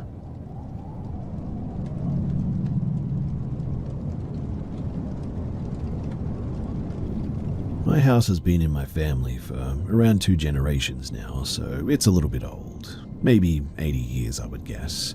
Probably more, though. Anyway, everyone who lives or has lived or stayed for an extended period of time in my house has experienced something unexplainable that we just chalk up to ghosts. My family, they're pretty spiritual too, or just enough where it's above the normal person. As in, we sage and use incense to cleanse when the vibes get bad. We're open to the thought of ghosts and spirits and all that stuff. And stuff like give to the universe and you get back, that sort of thing. But that's pretty boring, and I'm moving soon to a brand new house that's been built, so I'm going to lose all the ghost buddies that have terrorized or taken care of me my whole life. And so I thought that I would share some of the highlights that I've had here. So, laying in bed one night, late, and trying to get to sleep, I have my foot out of my covers and slightly hanging off of the bed, when something grabs it and pulls. I get tugged literally off of my bed, and my bed moved a whole half a meter. I was obviously scared beyond belief because nobody was in my room, and before that my dog literally refused to come into my room. I just slowly went back onto my bed, curled up into a ball under my covers, and didn't sleep that night. On another night, I go back into my back area or laundry to see my brother's ex-partner standing at the top of the stairs looking pale and terrified as she calls out for my brother. I come up from behind her and ask what she's doing. She jumps a bit but calms down, and eventually my brother comes back upstairs. My yard is pitch black at night, so I assumed that she was wondering where he was or something. Until later when I found out that apparently she saw an old-looking lady in like a Victorian-style dress near the tree in my backyard, just sort of standing there. Everyone in my house has had some sort of an experience of her. My experience with her is I was getting clothes off of the line and she was just there, staring at me. I nearly had a heart attack when I saw her, but anyway, another night I entered my room and it was really hot that night, like boiling hot, but it was winter. I'm Australian, living in a tropical area, so I'm used to the heat, but in the winter it never really goes above like 20 degrees Celsius, which is freezing for me, and I had a really negative and sort of heavy atmosphere all of a sudden. I was so tired and it was after work, so I just said, yo, you can like get out of here right now, it's not the right time and all that sort of thing, and after a couple of seconds, my room cooled down and just sort of went back to normal, like a drastic temperature change over a few seconds. On another occasion, I was in my shower one time at like 11 p.m. when I heard my mum laughing right outside of the door. I sort of froze and went dead silent because she usually goes to sleep at like 8 p.m. After a couple of seconds of silence, I hear footsteps walking away from the door into my backyard. Then I hear my dog absolutely book it through my laundry. Bathroom is in the laundry, mind you. Down the stairs and start barking and screaming her head off. She has 3 types of barks. Her playful, high-pitched one, her warning one when someone's just walking down the street, and then her guard dog one that's loud, deep, and terrifying.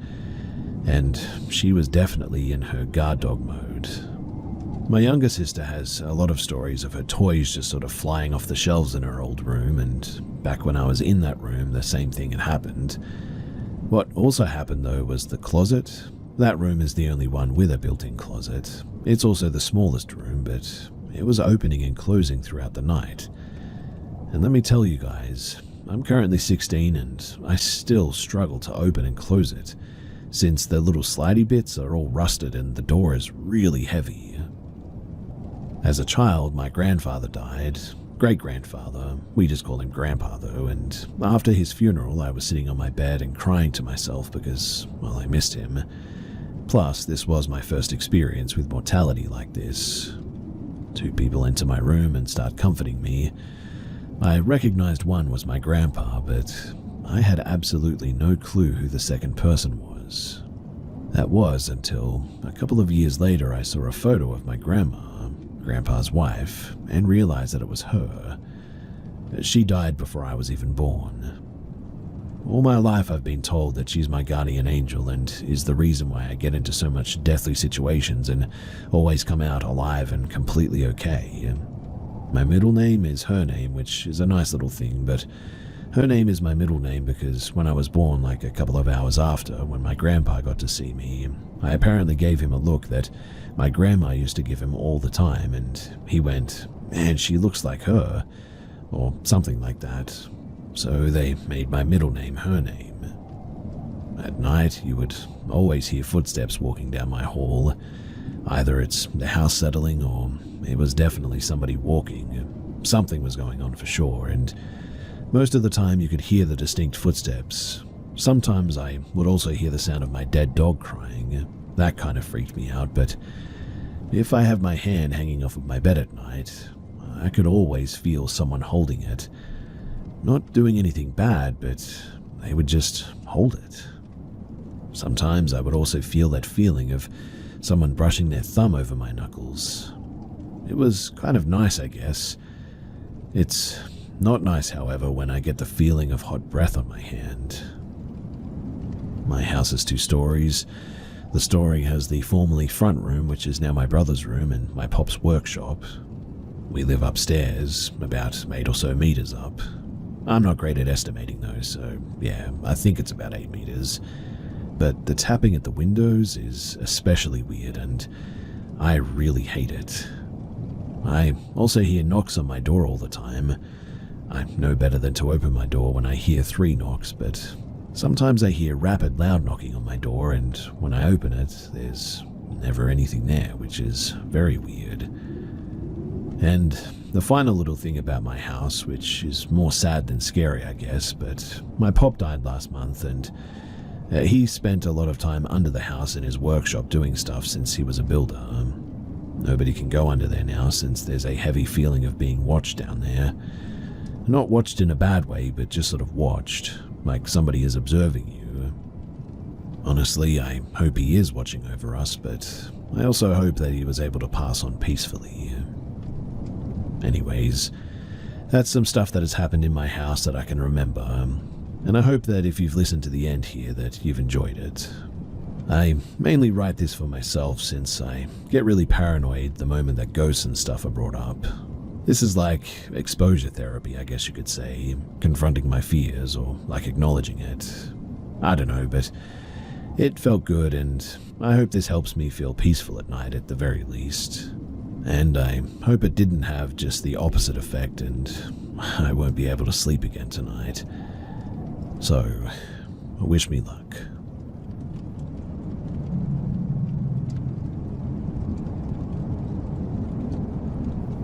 So I'm like 10, maybe 11. But either way, my family had recently moved into this house right at the bottom of the Appalachian Mountains. We bought this house from a widow whose husband had passed away in what had been the TV room, but we converted it into a library and stereo room for a custom setup my dad had built about maybe 4 years ago that he was extremely proud of. My brother is 14 or 15 at this time, and we were military brats. My dad had just retired from the Coast Guard, hence why we were living as far away from the ocean as we could. Given that we were under the impression this kind of place is crime-free, and we were used to my brother looking after me, our parents were okay with leaving us home alone. So, it's Saturday or something. We're home alone, and I'm at a risk of being bored out of my skull, so my brother decides to put on some music. He puts on the Cranberries, his favorite band, and starts teaching me to loosen up and just dance a bit. So we're in the music room dancing to the Cranberries' greatest hits, truly a hit down at the club. When it gets to, I think, Linger or Free to Decide, I honestly cannot remember which, but it was about 2000 to 2001, so it wasn't the '08 version of the greatest hits. I know it wasn't Zombie, but anyway, my brother and I are dancing when we hear an old man that we'd never heard, in the grouchiest voice ever, shout, "Would you turn that stuff off?" And we froze, staring at each other. We'd both heard it, absolutely clear as day, as if he'd been in the room with us. We freak out, turn off the music, and we spend the next 2 hours scouring the roughly 2 acres of land that we had for any sign that someone had been there. There were no signs of any cars, all the windows were closed, no sign that the adamantly unlocked doors had been open, and neither our dog nor our cat were perturbed in any way. Absolutely nothing. We decided that it was a ghost in the end and joked that it was Old Man H, the man who had apparently died in that room. And my brother decides that the best thing that we can do is show the ghost that this is our house now and we'll play whatever music we damn well please. And so we finish the album. Not that much dancing this time though. Anyway, we talk about it a couple of times over the next decade or so once in a while, and we've got a cool ghost story to tell, right? So fast forward about 12 years, my brother had graduated from college and I'm in college, having gone through the ringer a couple of times, so I didn't graduate until I was 24. So 2014, going to college in the upper part of the US, it was a dark, snowy night and I'm going from hanging out eating food at the student center to playing some video games on my computer in my dorm room. Now, what you have to understand is that I'm very cautious about adopting new tech fads. I didn't get a smartphone until after I graduated, for instance, because it seemed like the technology was moving too fast to be worth the abhorrent sums that they cost. But an MP3 player? That had been around since I was a teenager, and they definitely still made them at that point. And so, that was one of the few non-essential to my studies pieces of technology that I decided to purchase. There's not much storage on it, so I loaded it up with some reliable tunes that I know that I'll love. Eurythmics, Dr. Steele, Long Live the Toy Soldiers, Aerosmith, before I realized that I don't actually like Aerosmith. and about one audiobook at a time. I was big into the Dresden Files at that time. And of course, the Cranberries' greatest hits. So, like I said, it's a dark, snowy night. It's a gentle snowfall. The streetlights are just bright enough to navigate. A little bit spooky, but in a kind of romantic kind of way, I guess. All in all, I had a pretty good day, all things considered, and it was a good time in my life. I'm listening to the same song on my little MP3 player, and I'm putting my key into the door to my dorm house when I hear as if he was standing and talking directly into my right ear without there being an earbud in the way. That same voice from when I was 11. Are you still listening to this stuff? Now, I am alone. Like alone. Like, there probably isn't another person out in the snow at about 10 p.m. for at least half a mile around me at least, even if I am on campus. There's nobody who could have said that, much less anything standing next to me. This isn't the first time that I'd listened to that song that day too, so it wasn't my MP3 player or anything either. I couldn't resist but laughing at the time and say, "Get lost, Mr. H, it's my tunes," and I quickly go to my room. And so, now technically I guess that I have two ghost stories to tell everyone.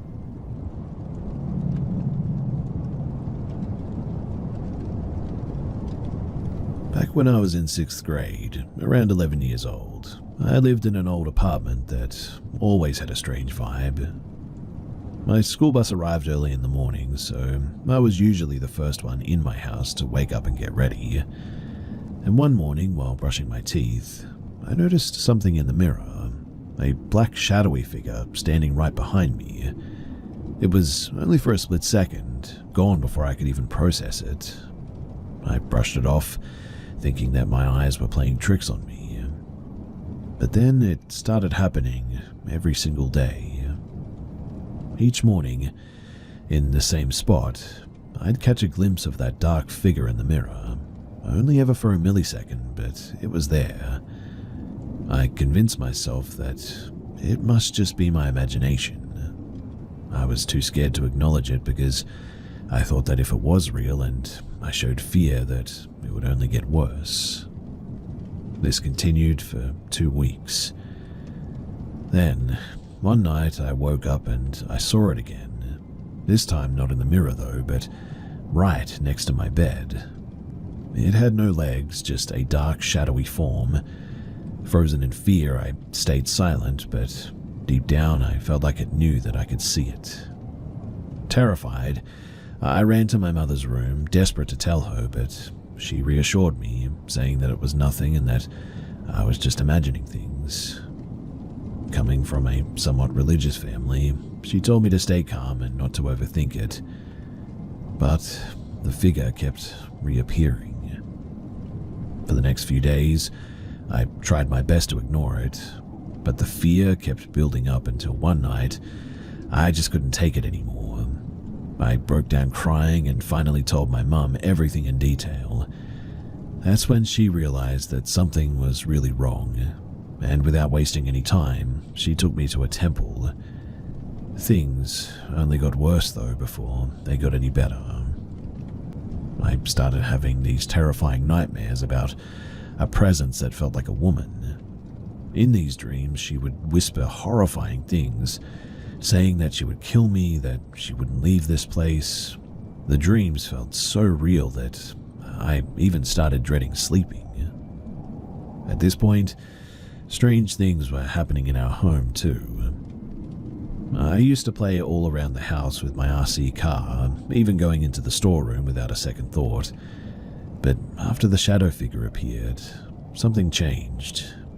The storeroom just felt wrong, for a lack of a better term. It was always cold, heavy, and just off. I wasn't the only one who noticed it too. Everyone in my family started avoiding that room without even realizing why.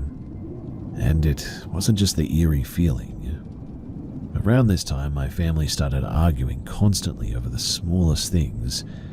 The tension was unreal as well, almost like something was trying to turn us against each other. We later found out that the area that we lived in was known for dark magic practices apparently, and our building was apparently built on a British burial ground as well. And so after realizing all of this, we didn't waste any time. We moved out as quickly as we could. But here's the strangest part. After going to the temple, the priest prayed for me and tied a holy thread around my wrist. And just like that, I never saw the shadowy figure ever again, not even once. Ever since that day, I've never experienced anything like it again. And that's my experience. My sister, though, she had a whole other level of encounters during this time. And if you guys are interested, then do let me know because I should be able to share them with you all.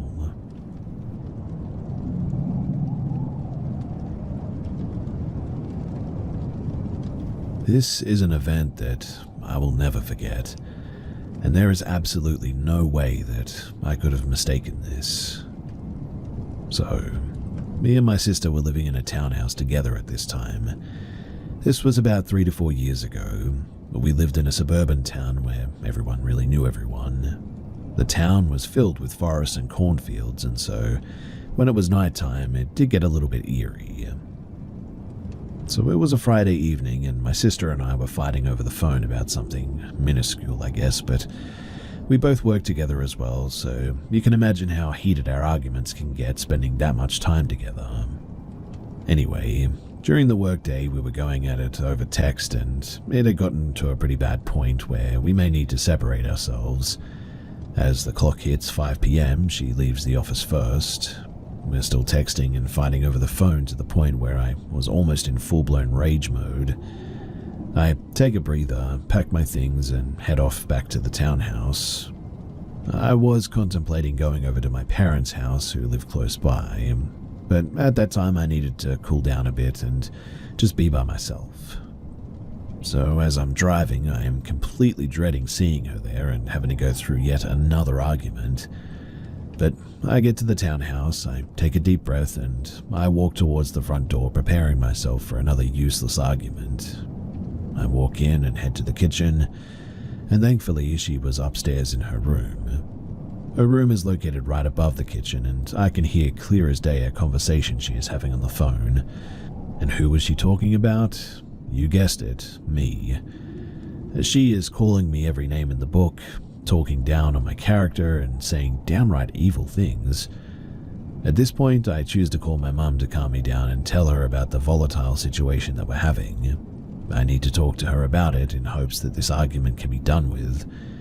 And as I'm talking to my mum, I hear her notice that I'm home, and then she directly starts screaming at me to get the F out, and starts swearing at me and just saying all these really nasty things. I was taken back by the disgusting things that she was saying. She has a very distinct voice that was just piercing through the walls. And so I snapped. I started screaming back, and we're yelling through the ceiling, and my mum is hearing me scream with rage over the phone. She is hearing me going back and forth with her. My mum then yells at me to stop, so I do.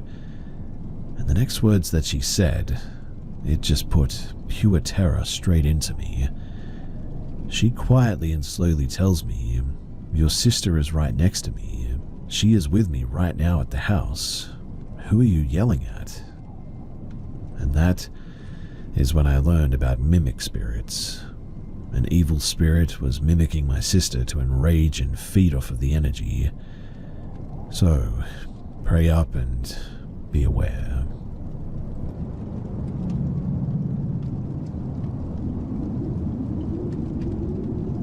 I spend 6 months of the year in the fire lookout station. For privacy's sake, I'm not saying where. Alone with the trees and the sky and nothing else. I'm used to the solitude, and I like it most of the time, to be honest. Backpacking clears my head and makes me less lonely, I guess, but recently I couldn't help but wonder if I wasn't alone.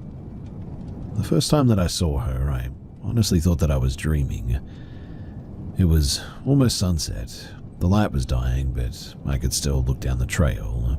And that's when I saw her, standing at the edge of the woods, immobile. She was a woman, dressed in white, shining against the dark woods. I couldn't budge. I stared at her for what felt like forever, and then I blinked and she vanished. At night it rained and the wind was howling so strongly it seemed like a hurricane had magically appeared outside. The cabin creaked and cracked and the radio lost power, and then I got a call for help. A tiny fire a few miles down the road apparently.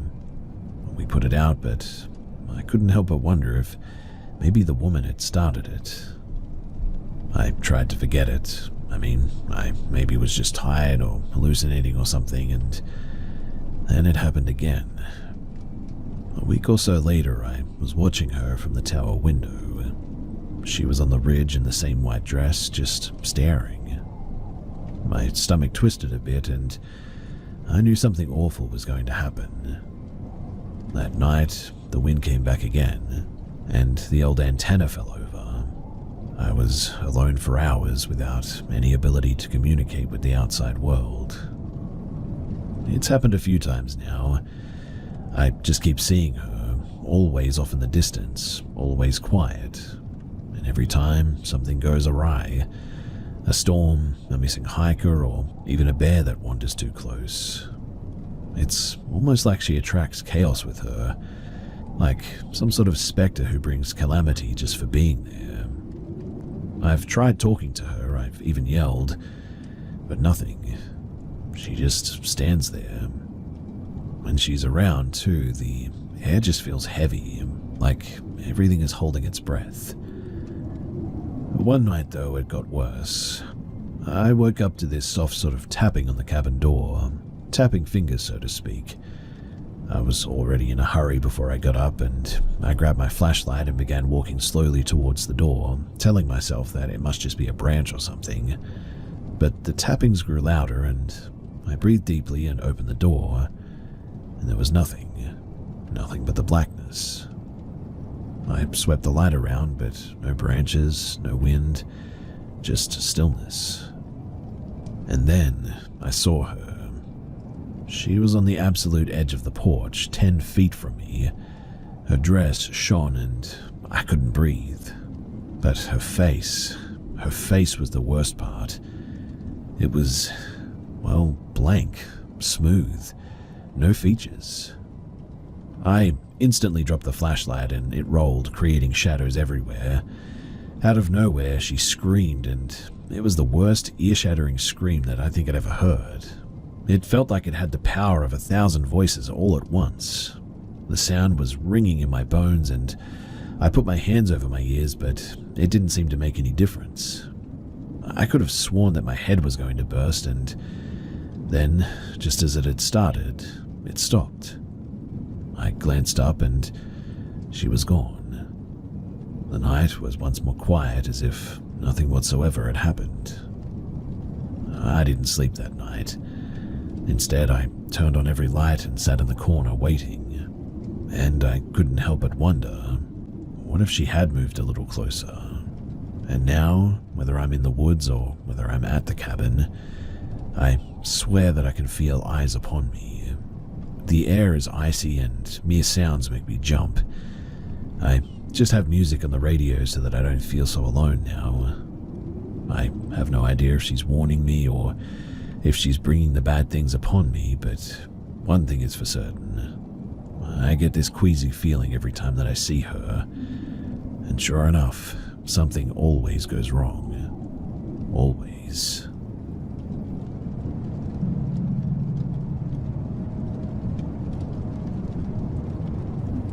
Last week, I had a horrific experience. It was the middle of the night, and I woke up to footsteps in my apartment. I immediately got up and walked around, didn't see anyone, realized that my front door was stupidly unlocked, so of course I go and lock it, do another check around the apartment, and I go back to sleep. Now, several hours later, I wake up to the same noises, but this time I stay still and just listen. The noise stops, but my bedroom door opens ever so slightly and I can see the black outline of a person. As you can imagine, At this point, I am terrified. I don't move or make a noise, and I just wait. Finally, the figure just says 0 in a human voice, and it sounded like any other man. I jump out of bed, turn on all the lights, and look around again, but there was nothing. I double-check the locks and this time lock my bedroom door. I sit in my bed for a while, waiting for, something to happen before dozing off again. In the morning, I'm still pretty freaked out, but I go and take a shower, and when I turn the water on, the water is hitting the ceiling. The shower head had somehow been turned completely upside down, and I realized the only place that I didn't check was behind the shower curtain. And I know that I wouldn't have done that. Like, why would anyone turn the shower head 180 degrees around like that? It just doesn't make any sense. Anyway, I go about my day and I try not to think about it too much. Flash forward to yesterday, I get into my car in the morning to go to class, and my rearview mirror has also been turned all the way upside down. After that, I'm just so confused and spooked. I wondered if maybe I was sleepwalking and turning things upside down or something, but I've never been a sleepwalker in my 22 years, and apparently it's very rare for sleepwalkers to randomly start it in their 20s, almost unheard of in fact. Which is why I'm here. Does anyone know what the heck is going on? I'm not very well versed in the supernatural, so I'm pretty much out of my depth here. Is there some sort of a spirit that turns things upside down like this? Is it a bad omen or something? I would genuinely really appreciate people's thoughts on this.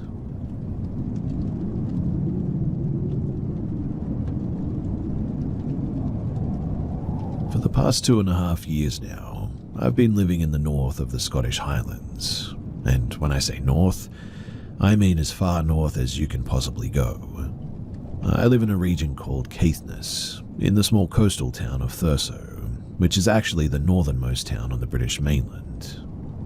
I had always wanted to live in the Scottish Highlands, which seemed a far cry from my gloomy hometown in Yorkshire, England. And when my dad and his partner told me that they'd bought an old house up there, I jumped at the opportunity. From what they told me, Caithness sounded like the perfect destination. There were seals and otters in the town's river, dolphins and orcas in the sea, and at times of the year, you could see the northern lights in the night sky even. But despite my initial excitement of finally getting to live in the Scottish Highlands, full of beautiful mountains, amazing wildlife, and vibrant culture, I would soon learn that the region that I had just moved to was far from the idyllic destination that I had dreamed of. So many tourists flood here each summer, but when you actually choose to live here, in a harsh and freezing coastal climate, this place feels more like a purgatory, I guess. More than that, in fact. This place actually feels cursed. This probably just sounds like superstition on my part, but what almost convinces me of this belief, more so than anything else here, is that disturbing things have washed up on shore, each one worse than the last, and they all have to do with death. The first thing that I discovered here happened maybe a couple of months after I first moved to Caithness. In my spare time, I took to exploring the coastline around the Thurso area. It was one of these days that I started to explore what was east of Thurso. On the right side of the mouth of the river, there's these old ruins of a castle, but past that leads to a cliff trail around the eastern coastline. I first started exploring this trail with my dog, Macy, on a very windy and rainy day. We trekked down the cliff trail and onto the bedrocks by the sea, and making our way around the curve of a cliff base, we found something. Littered all over the bedrock floor were what seemed like dozens of dead seabirds, and I mean, they were everywhere. It was as though they had just fallen out of the sky and washed ashore. I just assumed that they either crashed into the rocks or were swept into the sea due to the stormy weather. Feeling like this was almost a warning, I decided to make my way back home, rather than risk being blown off the cliff trail like that. It wasn't until a day or so after, though, when I went back to explore further down the coast, that a woman with her young daughter stopped me. Shouting across the other side of the road through the heavy rain, the woman told me that she had just come from that direction, but that there was a warning sign for dog walkers, warning them that the area was infested with dead seabirds that had apparently died from bird flu. She said the warning had told dog walkers to keep their dogs on a leash at all times, as bird flu was contagious to them. This instantly concerned me, as you can imagine, as the day before my dog Macy had gotten close to the dead seabirds to sniff them. But there was something else too. Something about meeting this woman had struck me as weird. Although she was just a normal woman with her young daughter, they were walking with a dog that was completely identical to Macy, a small black and white border collie. Maybe that's why the woman was so adamant to warn me in the first place, because in my dog she saw her own, heading in the direction of danger. But why this detail was so weird to me was that it almost felt like an omen of some kind. She was leading with her dog, identical to mine, away from the contagious dead birds, as though I should have been doing the same thing.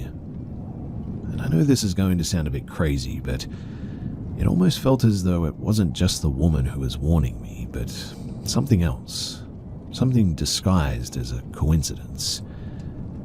Curious as to what this warning sign was, I thanked the woman for letting me know, before continuing with Macy towards the trail.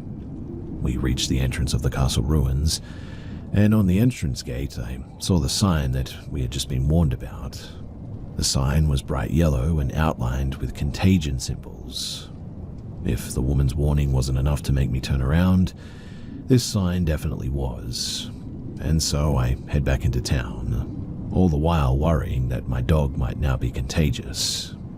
Thankfully, Macy would be absolutely fine. Although I would later learn that bird flu was actually common to the region, and so dead seabirds wasn't anything new. What I would stumble upon a year later, washed up on the town's beach, would definitely be far more sinister though. In the summer of the following year, like most days, I walked with Macy along the town's beach, which stretched from one end of the Thurso Bay to the other. I never really liked this beach, because it was always covered in stacks of seaweed, which not only stunk of sulfur, but attracted swarms of flies and midges and all those creepy crawlies. Even if they weren't on you, you couldn't help but feel like you were being bitten all over the body. The one thing that I did love about this beach, though, was that on a clear enough day, you could see in the distance one of the islands of Orkney. On a more cloudy or foggy day, it was as if this particular island was really never there to begin with, and all you see instead is the ocean and a false horizon. On one particular summer's day, I was walking with Macy along this beach. I had let her off her lead as she loved exploring and finding new smells from the ocean. She was rummaging through the stacks of seaweed when suddenly Macy had found something. I went to see what it was, and I realized that it was something that I had never seen before. What we found, lying on top of a layer of seaweed, was an animal skeleton. I wasn't sure what animal it belonged to exactly, but it was either a sheep or a goat. There were many farms in Caithness and across the sea in Orkney. My best guess was that an animal on one of Orkney's coastal farms must have fallen off of a ledge or a cliff, drowned, and its remains eventually washed up here. Although I was initially taken back by this skeleton, grinning up at me with its molar-like teeth, something else about this animal quickly caught my eye. The upper body was indeed skeletal remains, completely picked white clean, but the lower body was still there. It still had its hooves and all its wet fur even. The fur was dark grey and a As far as I could see, all the meat underneath was still intact, and although disturbed by this carcass, I was also very confused. What I didn't understand was, why had the upper body of this animal been completely picked off, whereas the lower part hadn't even been touched? What was weirder, though, was that the lower body hadn't even decomposed yet. In fact, it looked really fresh. I can still recollect the image of this dead animal in my mind's eye. At the time, one of the first impressions that I had of it was that it seemed almost satanic. It reminded me of the image of Baphomet, a goat's head on a man's body. What made me think this was not only the dark goat-like legs, but also the position the carcass was in. Although the carcass belonged to a goat or a sheep, the way the skeleton was positioned almost made it appear hominid. The skeleton was laid on its back, with an arm and a leg on each side of its body. However, what I also have to mention about this incident is that, like the dead seabirds and the warnings of the concerned woman, this skeleton almost felt like an omen, a bad one. I thought it might have been at that time, and to tell you the truth, it was. Not long after finding this skeleton washed up on the town's beach, my personal life suddenly takes a very dark and somewhat tragic downward spiral. I almost wish that I could go into the details of what happened, as it would only support the idea of how much of a bad omen this skeleton would turn out to be. But it's all rather personal, and I really don't want to get into it. And while I've still lived in this god-forsaken place, I have come across one more thing that was washed ashore, and although I cannot say whether it was more or less disturbing than the Baphomet-like skeleton that I had found earlier, it was definitely bone-chilling. 6 or so months later, and into the Christmas season, I was still recovering from what personal things had happened to me, almost foreshadowed by the Baphomet skeleton. It was also around this time that I had just gotten out of a long-distance relationship and was only finding closure from it now. Feeling as though I had finally gotten over it, I decided I wanted to go on a long hike by myself along the cliff trail east of Thurso. And so, the day after Christmas, Boxing Day, I got my backpack together, packed a lunch for myself, and headed out at around 6 a.m. The hike along the trail had taken me all day, and by the evening I had walked so far that I actually discovered what I first thought was a ghost town. What I found, though, was actually an abandoned port settlement, which had the creepiest looking disperse of old stone houses, as well as what looked like the ruins of an ancient round tower. As it turned out, this was actually the Castletown Heritage Center, a tourist spot. It seemed that I had walked so far around the rugged terrain that I was now 10 miles outside of Thurso. On the other side of this settlement were the distant cliffs of Dunar Bay, which compared to the cliffs that I had already trekked along, were far grander. Although I could feel my legs finally begin to give way, and already anticipating a long journey back from the trail, I decided that I was going to cross the bay and reach the cliffs, and then make my way back home. Considering what I would find there, this is the point in the journey where, honestly, I wish that I had stopped. By the time that I was making my way around the bay, it had become very dark and I had already walked past more than half of the bay, but the cliffs just didn't feel any closer. It was at this point when I decided that I really needed to turn around, as at night, walking back along the cliff trail was going to be pretty dangerous. And for the parts of the trail that led down to the base of the cliffs, I really couldn't afford for the tide to cut off my route. I made my way back through the abandoned settlement of the Heritage Center, and at night, this settlement definitely felt more like a ghost town. Shining my phone flashlight into the windows of the old stone houses, I was expecting to see a face or something peer out at me. What surprisingly made these houses scarier at night were a handful of old fishing boats that had been left outside of them, though. The wood that they were made from looked very old, and the paint had mostly been weathered off. But what was most concerning was that in this abandoned ghost town of a settlement, I wasn't alone. A van had pulled up, with 3 or 4 young men getting out.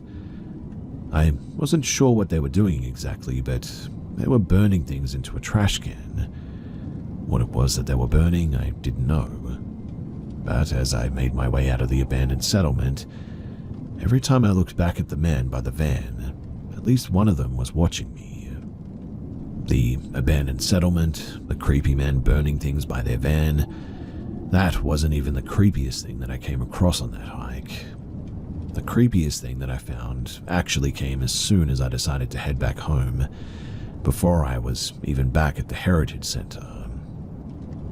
Finally, making my way back, I tried retracing my footprints along the beach. It was so dark by now that I needed to use my phone flashlight to find them. As I wandered through the darkness with only the dim brightness of the flashlight to guide me, I came across something. Ahead of me, I could see a dark silhouette of something in the stand. It was too far away for my flashlight to reach, but it seemed to me that it was maybe just a big rock. So I wasn't all too concerned. But for some reason, I wasn't 100% convinced either that this was actually a rock. The closer I get to it, the more I think that it could possibly be something else. I was almost right on top of it now, and the silhouette didn't look as much like a rock as I thought it did. If anything, it looked more like a very big fish, almost like a tuna fish. I didn't even realize fish could get that big, and around these waters. Still unsure whether this was just a rock or a dead fish of sorts, but too afraid to shine my light on it directly, I decided that I was going to touch it with my foot. My first thought was that I was going to feel hard rock beneath me, only to realize that the darkness had played a trick on me. I lift up my foot and press it on the dark silhouette, but what I felt wasn't hard rock. It was squidgy. My first reaction was a little bit of a shock, because if this wasn't a rock like I originally thought, then it was something else and had probably once been alive. Almost afraid to shine my light on whatever this thing was, I finally work up the courage to do so. Hoping this really is just a very big fish, I reluctantly shine my light on the dark squidgy thing. But what the light reveals is something else. It was a seal, a dead seal pup. Seal carcasses do occasionally wash up on this region, and it wasn't even the first time that I'd seen one, but as I studied the dead seal with my flashlight, feeling my skin crawl as I did it, I suddenly noticed something alarming. This seal pup had a chunk of flesh bitten out of it.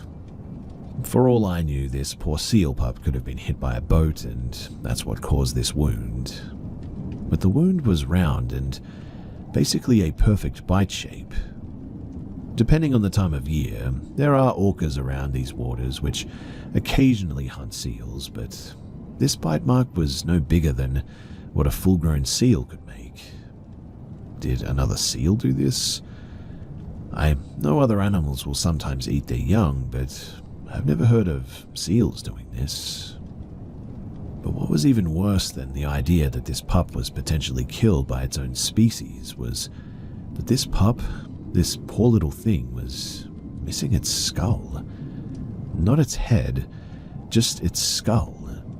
The skin was still there is what I mean, but it was empty, laying flat against the sand. Just when I think it can't get any worse than this, though, I leave the seal to continue making my way back when I come across another dark silhouette in the sand ahead. I go towards it, and what I find is another dead seal pup. But once more, this one also had an identical wound, a fatal bite mark, and just like the other one, the skull was missing. Now, I could accept that they'd been killed by either a boat or, more likely, from the evidence an attack from another animal, but how did both of these seals, with the exact same wounds in the same place, also both have their skulls missing? I didn't understand it. These seals hadn't been ripped apart. They only had one bite mark each. Would the seal or seals that killed them really remove their skulls like this? I didn't know. I still don't, to be honest, but what I do know is that both of these carcasses were identical, completely identical, which was strange. They had clearly died the same way, and I more than likely knew how they had died, but what the heck happened to their skulls? I mean, maybe one of them could lose their skulls, but could they both do this? Really? I mean, I suppose so. Growing up most of my life in Yorkshire, England, where nothing ever really happens, and suddenly moving to what seemed like the edge of the world, and finding mutilated remains of animals that you only ever saw in zoos, it definitely stays with you. For the past 2.5 years that I've been here, I almost do feel as though this region is cursed though. Not only because of what I found washed ashore, after all, dead things wash up here all the time. I almost feel like this place is cursed for a number of reasons. Despite the natural beauty all around, this place does somewhat feel like a purgatory, a depressive place that attracts lost souls from all around the UK. Many of the locals leave this place, migrating far down south to places like Glasgow. On the contrary, it seems a fair number of people like me have come from afar to live here, mostly retired English couples who, for some reason, choose this place above all others to live comfortably before the day that they die. Perhaps like me, they thought this place would be idyllic, only to find out that they were wrong. For the rest of the population, well, they're either junkies or convicted criminals, Satanists, relocated here from all around the country, and if anything, you could even say that Caithness is the UK's Alaska, where people come to get far away from their past lives or even themselves, but instead, amongst the natural beauty, are harassed by a cold, dark, and depressing climate. Maybe this place isn't actually cursed. Maybe it really is just a remote area in the far north of Scotland that has, for UK standards, a very unforgiving climate. Regardless, I won't be here for much longer. Maybe the ghost that followed me here will follow wherever I may end up next. But a fair bit of warning. If you do choose to come here, make sure that you only ever come in the summer. And whatever you do, if you have your own personal demons of any kind, whatever you do, just don't move here.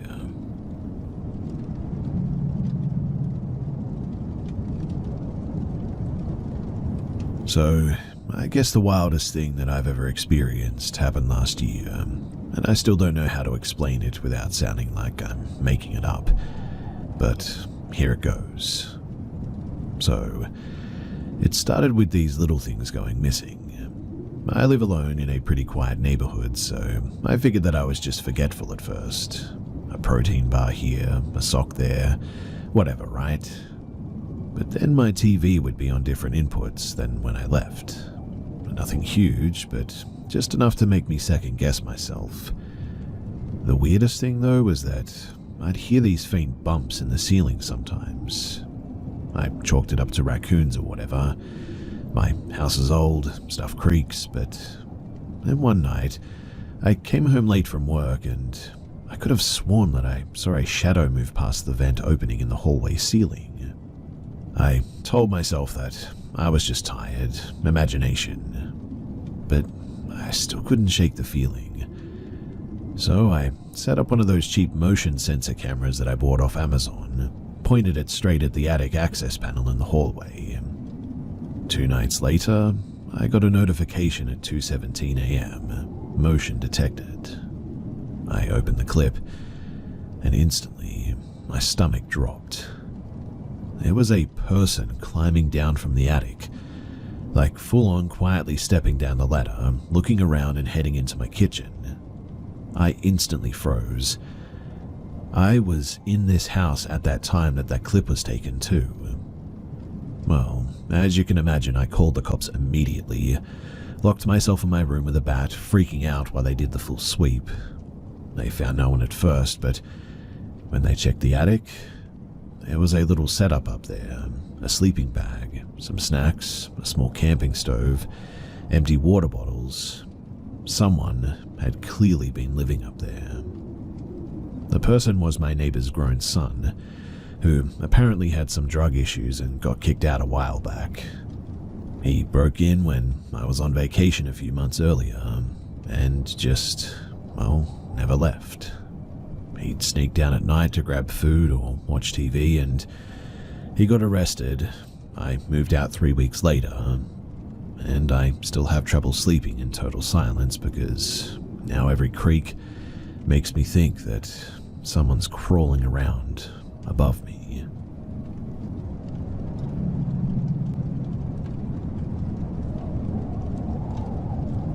This goes back about 22 years. It's about my aunt's ex-husband. Back then, they lived near a well-known holiday spot somewhere in the mountains of India. He used to own a small shop in the town, and their house was further up along a steep road in the hills. Now one night, pretty late, around 12:30 a.m., he was heading back home from work on his scooter when the tire got punctured. Since it wasn't too far and he knew the road well, he decided to walk the rest of the way. The path was steep, no streetlights at all, but he was used to it. And while walking, he suddenly felt the temperature drop. Everything went quiet, and he got this weird sense like something was off. A few minutes later, he hears this soft cycle bell ringing behind him. He turns around to check, and no one's there.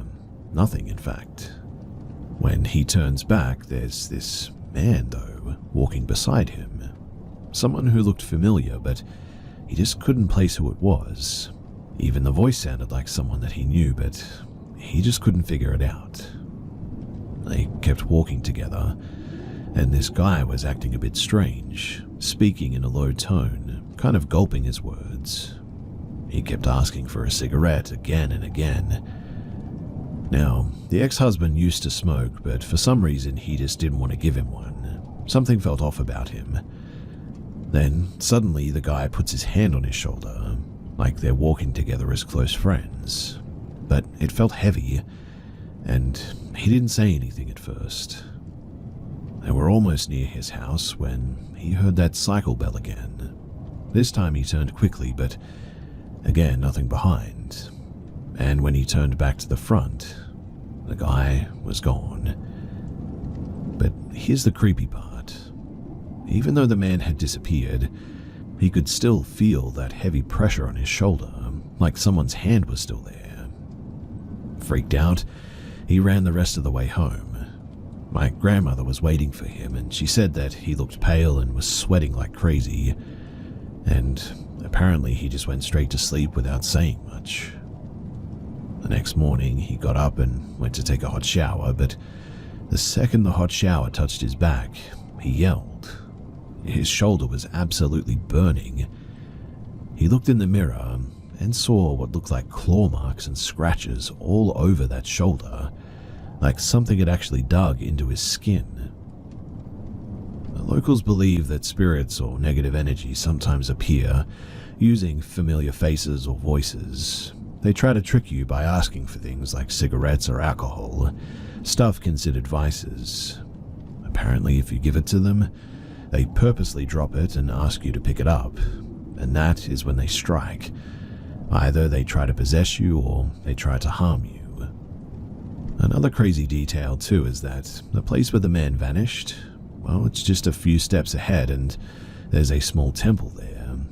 Locals believe that it's protected by a strong goddess. I can only guess that that's probably why the spirit disappeared right there. And even now, all these years later, he still has those faint scratch marks on his shoulder.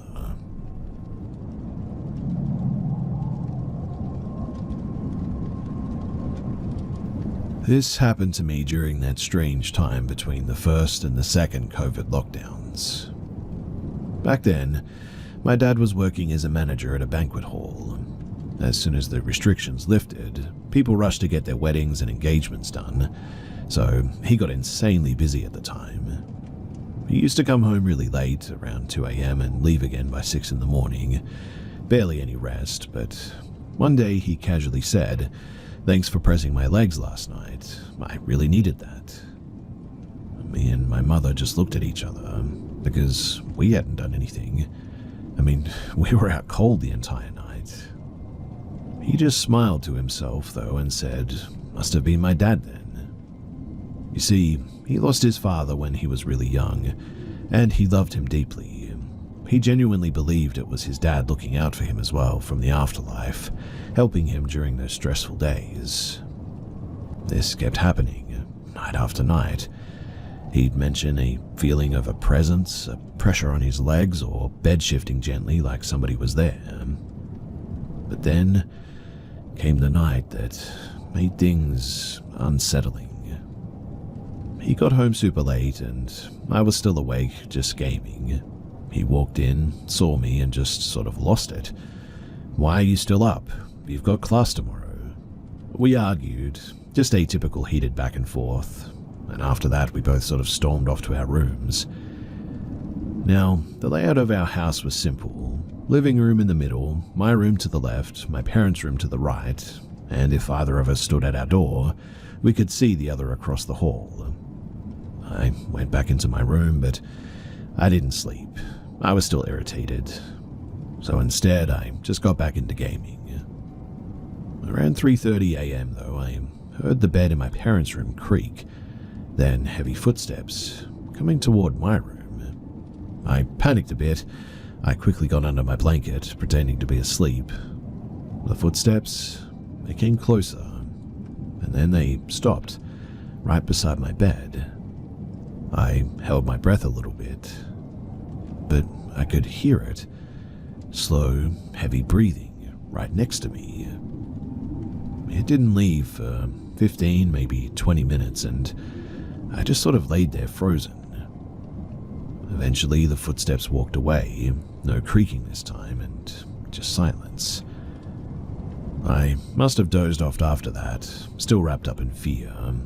But the next morning I woke up to a burning sensation on my shoulder. I checked and there was this cut, a clean 2-inch long cut across my shoulder. No sharp objects nearby, my nails were trimmed, and really, just no explanation. When I told my dad, he didn't seem surprised. He just calmly said, "That's my dad warning you, telling you not to give me a hard time."